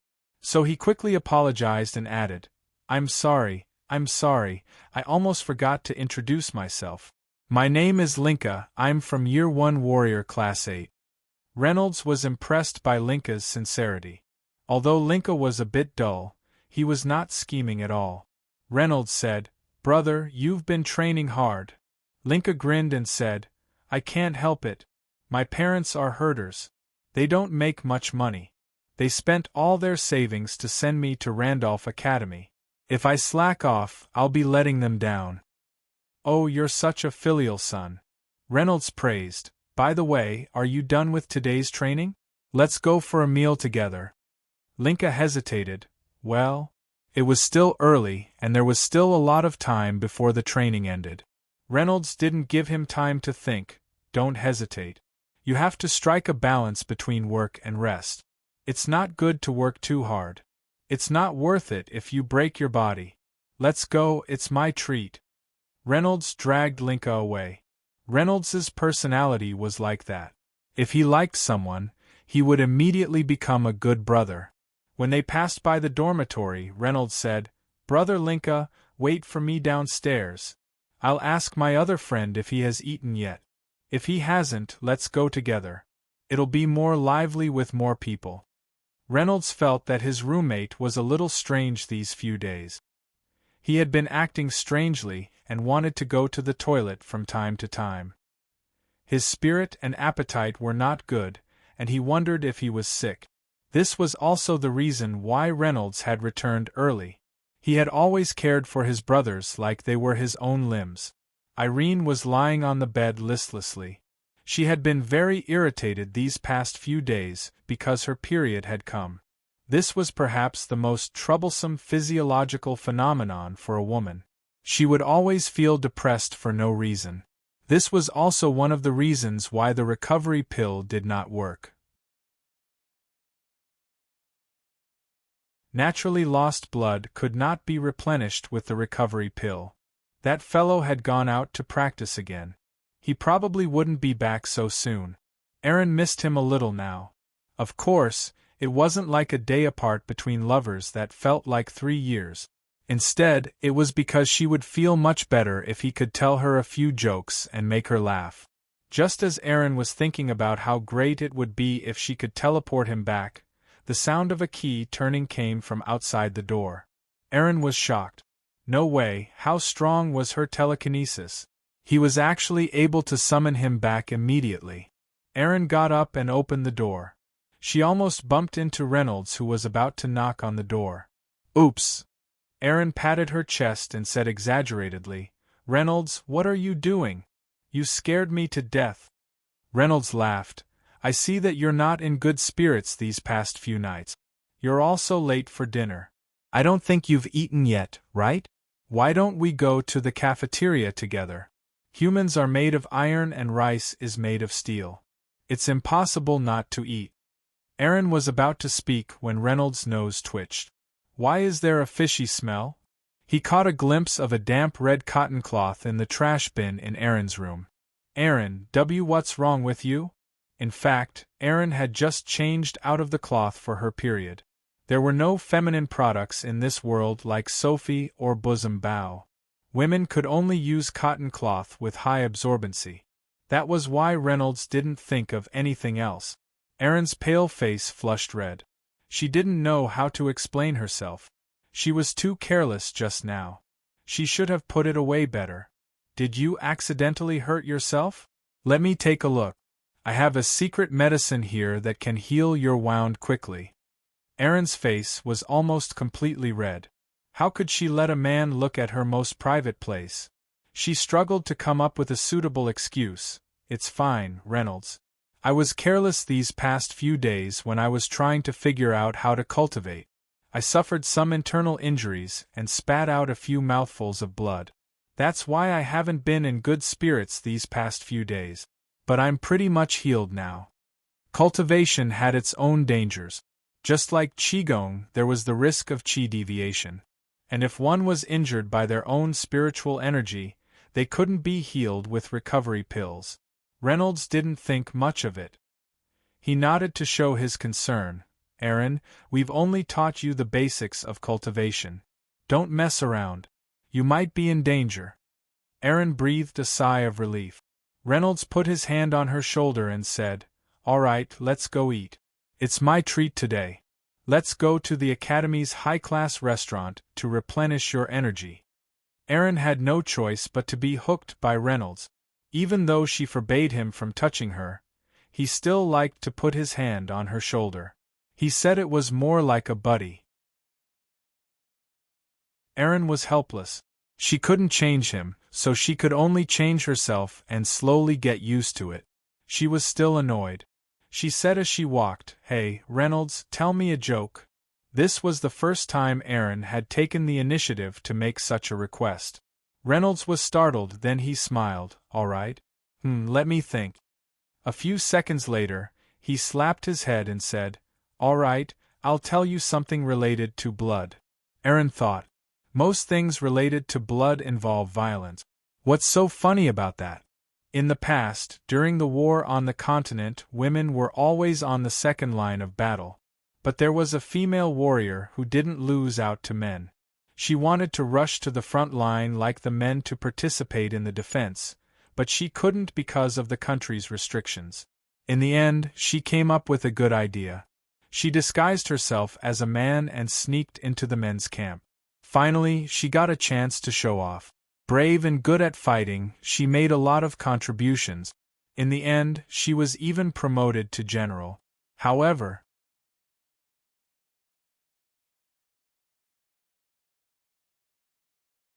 Chapter 419. Reynolds paused, a strange smile on his face. Erin knew he was up to no good.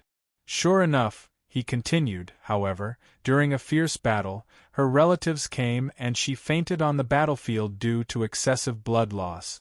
When she woke up again, the assistant priest next to her said regretfully, "General, I'm sorry to tell you something. Your penis was blown away by the monster's bomb. Even the advanced healing spell couldn't stop the bleeding. I had to sew it up for you with a needle." Ha! Erin couldn't help but laugh out loud. Her face immediately turned red. She was also a cross-dressing girl, and her period had just come. This guy was so good at joking. "Reynold, what if you find out that I'm also a girl?" Erin thought her roommate was very interesting. Sooner or later, he would find out her identity. She wondered if they could still call each other brothers, so she decided to test him first. But she regretted it as soon as the words left her mouth. What if she left a mark? Fortunately, Reynold only thought that her roommate was a little sissy and delicate. He never thought that she was a girl because there were many handsome men on the continent. He smiled evilly and said, "Little Erin, don't worry. If you faint, I'll sew it up for you." Erin wanted to find a hole to hide in. She hated herself for being so talkative. She knew that nothing good would come out of this guy's mouth.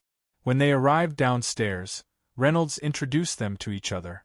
But unlike Reynolds, Irene wasn't the kind of person who liked to talk to people and talk to ghosts. She wasn't interested in the dull Linka at all, so she only exchanged pleasantries with her. Linka, on the other hand, was a passive person, so they didn't talk much. They relied on Reynolds to keep them in touch. The high-class restaurants of the academy were different from those of the commoners. It was just like a five-star restaurant and a roadside stall. They were not on the same level. Be it the decoration, the dishes, the taste, or the service, they were all much better. They were guaranteed to satisfy the customers. Renaud had plenty of money. The crystal coins that Athena had given him were enough for him to live for more than a year in Chang'an, a big city like Chang'an. It was no longer dinner time in the restaurant, but there were many people eating supper. The people in this kind of place were usually rich young masters and young ladies of the academy. However, most of the people were well behaved. Only the table next to Reynolds was especially arrogant. A few fellows in luxurious clothes each had their arms around a very flirtatious beauty. They spoke loudly and indifferently, constantly spouting obscenities, and even laughed lewdly from time to time. It was very repulsive. No matter what space it was, there was no shortage of such people. Although Reynolds also liked to look at beautiful women, he was a little artistic. Compared to these arrogant flies, he was much better. Reynolds was only talking about his experiences and adventures in the king's realm. Erin had seen many big scenes, so she was too lazy to pay attention. Only Linka, who came to a high-end restaurant for the first time, felt strange and glanced a few more times. However, these few glances caused trouble. A fatty who was so fat that he oozed oil wobbled towards Reynolds. He looked very unhappy. The only thing missing was the words, "I'm here to pick a fight," written all over his face. The fat man's target was Linka. He walked up to him and said, "Boy, were you looking at my girl just now?" As he spoke, the fat on his face trembled, as if 2 pieces would fall off at any time. It was very disgusting. Linka trembled in fear and said, "No, no, I wouldn't dare." In addition to being introverted, he was also a timid character. It was a sharp contrast with the fierce strength he had during practice. With Linka's simple and honest personality, it was impossible for him to look at women obscenely. If it was Reynolds, then it was very likely. Moreover, the coquettish human girl that the fat man hugged just now was called Doris. She was a second-year archer from class 12. She was a well-known slut in the school. Even Reynolds, who had just arrived at the school for a week, had heard of her coquettish name. She was like a bus, a woman that anyone could get on. She even took a fancy to this kind of fat man who would affect her appetite. It was easy to imagine how casual she was. This fatty's name was Leopold. He came from a rather influential family, but he wasn't too overbearing. He also knew that Doris was famous for her beauty, but he was a shameless person. He even took pride in the fact that it was his turn to get on the bus. He even claimed to be her boyfriend and tried to curry her favor. Usually, he liked to show his loyalty in front of her. Of course, he could only say that his family's power wasn't too big, and he didn't dare to offend powerful people. But when he met an honest commoner, he couldn't help but show off. Linka, be it his clothes or his mannerisms, looked like a commoner who could be easily bullied. He was the best target for Leopold to show off, so of course he wouldn't miss this opportunity. Linka's defense was obviously futile. Leopold sneered and said, "You're not? If you're not interested in Doris, then why were you looking at her so fixedly just now?" The fat man's friends were all busybodies. They didn't help, nor did they try to stop the fight. Instead, they watched with interest from the sidelines. They had seen this kind of thing many times, and had long since become a common occurrence. Doris even seemed very excited, because she liked to see men break their heads for her. It gave her a sense of accomplishment. Linka was about to cry. I. He didn't know how to explain. In fact, it was useless for him to explain. The other party was obviously provoking him for no reason. Irene couldn't stand it anymore. My friend didn't do it on purpose. So what if he took a look? Leopold said irritably, "Shut up, you sissy. If you keep talking, I'll beat you up too." Due to his incomparably ugly and disgusting appearance, Leopold especially hated, or rather, envied, handsome men, just like Irene's current appearance. Irene's jade face turned cold. She was the famous daughter of the Sanctuary Guild in the whole king's realm. She was also a genius female magician.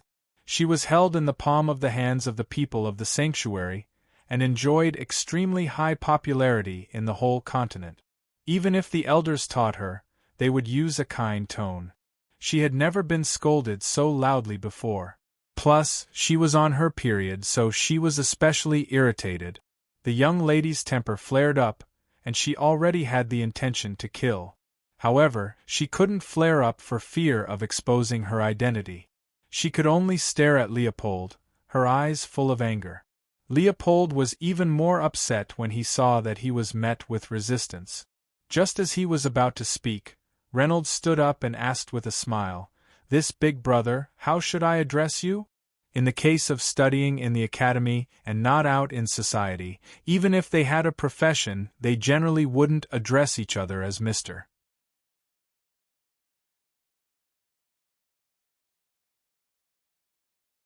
Chapter 420. Cough cough. The sound of coughing rang out. In the quiet room, a black-haired boy covered himself with a blanket and leaned against the headboard. There was a thick stack of books on the headboard. The boy looked haggard. He gently closed the book in his hand and placed it on the headboard. He looked out the window with yearning in his eyes. The sun was shining brightly outside the window. The chilly spring breeze blew through the treetop. 2 sparrows flashed by the window and landed on the treetops while chirping. The boy's lips curled up into a smile. His bright eyes and haggard face did not seem to match. Outside the room, a couple was sobbing as they communicated with a doctor in a white coat. "It's very possible that this is his last spring." "Of course, I'm just saying that it's possible." The doctor's voice came from under the mask. "In fact, with your son's body, it's already an incredible miracle for him to live to 20 years old. He is a very strong boy. I believe that God will bless him. What should we do now?" The crying woman wiped her tears and sniffed from time to time. "I don't know how to tell him this news. Doctor, is there really no other way? The speed of the disease is too fast." The doctor shook his head slowly. "I can only say that he was not born at the right time. If the current medical technology existed more than 10 years ago, then there would still be some hope. But now there is really no hope. Your son is really the strongest person I have ever seen. He was diagnosed with leukemia when he was 2 years old, but he held on until he was 20 years old. I think that a person like your son will not lose his smile even if he dies. I suggest that the two of you take him to do something he wants to do as much as possible and communicate more." In the corridor, the woman's sobbing continued. The eyes of the man beside the woman were also red.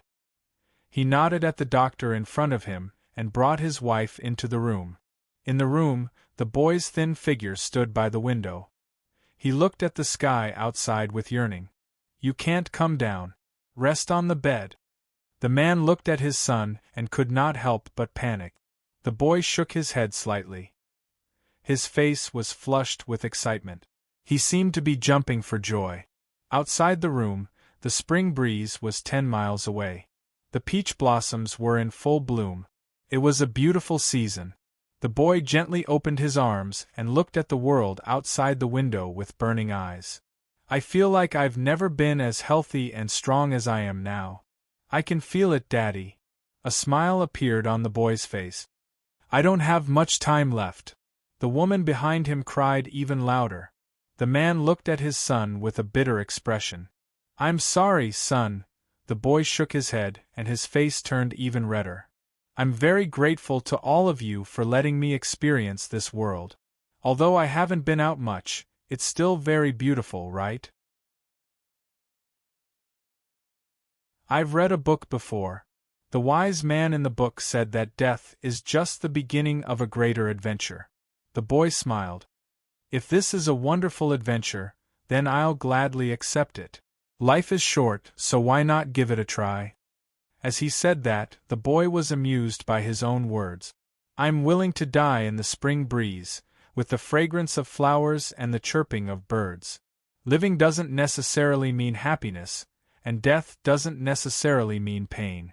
I'm very happy to see such a beautiful world, and I'm very lucky to have met parents like you. The window of the ward opened slightly, and a gust of spring breeze blew in. The boy's eyes quickly dimmed, and he staggered into his mother's arms. He muttered, "Forgive me for the last time saying that I love you." Under the warm spring sun, there were painful cries in the ward. A couple had lost the most precious wealth in their lives, and a free soul had begun a new adventure, London, England. The color of London in the late 1980s was bright, but people were in a hurry, ignoring the bright buildings and colorful colors around them. Perhaps it was because of the gloomy color of the sky, but the people walking around did not seem to be in a happy mood. In an alley somewhere on the bustling street, a handsome blond boy sat in front of a small shoe-shine stall, humming a song as he leisurely looked at the people coming and going. Different from the noisy London accent around him, the words coming out of the boy's mouth were more ancient. The obscure language rose and fell rhythmically from the boy's mouth. Shoe shine, don't you think it's bright? The boy's language was Chinese, and it came from the easternmost land on the other side of the world. However, in this place that was filled with famous dishes like stargazy, the bright Eastern civilization did not seem to be very popular, so no one around could understand the boy's words. However, that inexplicable cheerful tone still attracted the attention of many people. The boy's lips curled up. It was the sound of a penny falling into a money box. A beautiful blonde woman sat elegantly on a small stool in front of the boy. The woman's bright red lips gently blew a puff of smoke on the boy's handsome face. The boy squinted his eyes. "Good morning, Miss Smith." The boy looked at the woman and smiled. "I'd rather you call me Aisha. Little egg." Aisha chuckled and pinched the boy's face. The boy laughed. His face was distorted by Aisha's pinch. He mumbled, "I'd also rather you call me Edgar, not little egg." Aisha snorted and released her hand. She looked at Edgar with dissatisfaction. "Of course, if you're willing to move out of the orphanage and live in my house, I'll agree to your request." "Forget it, I won't sell my body. You know I'm not that kind of person." Edgar touched his face shyly. "Edgar Morrises." Aisha took a deep breath and looked at Edgar angrily. "Wipe my shoes."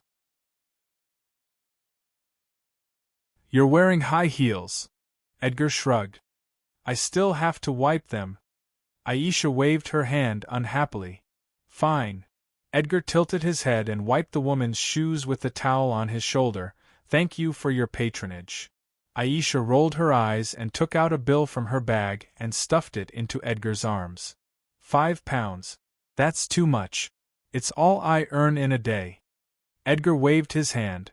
"It's a problem that can be solved with a few pennies." "That's the price, isn't it?" Aisha shrugged nonchalantly. The two of them looked at each other and burst into laughter. Aisha seemed to know how to deal with the kid in front of her. Edgar could always come up with some strange ideas. Edgar was also very curious. The woman in front of him liked to pester him since a long time ago. God knows why. 8 years ago, when Edgar opened his eyes in this world, the first thing he saw was the dean's ugly face. Edgar panicked. At that moment, he thought it was the wrinkled old lady who gave birth to him. When he came to his senses, he realized that the situation was even worse than that. You're tuning in to the Phoenix Nights YouTube channel. Don't forget to subscribe and join us on this journey to catch the most captivating stories.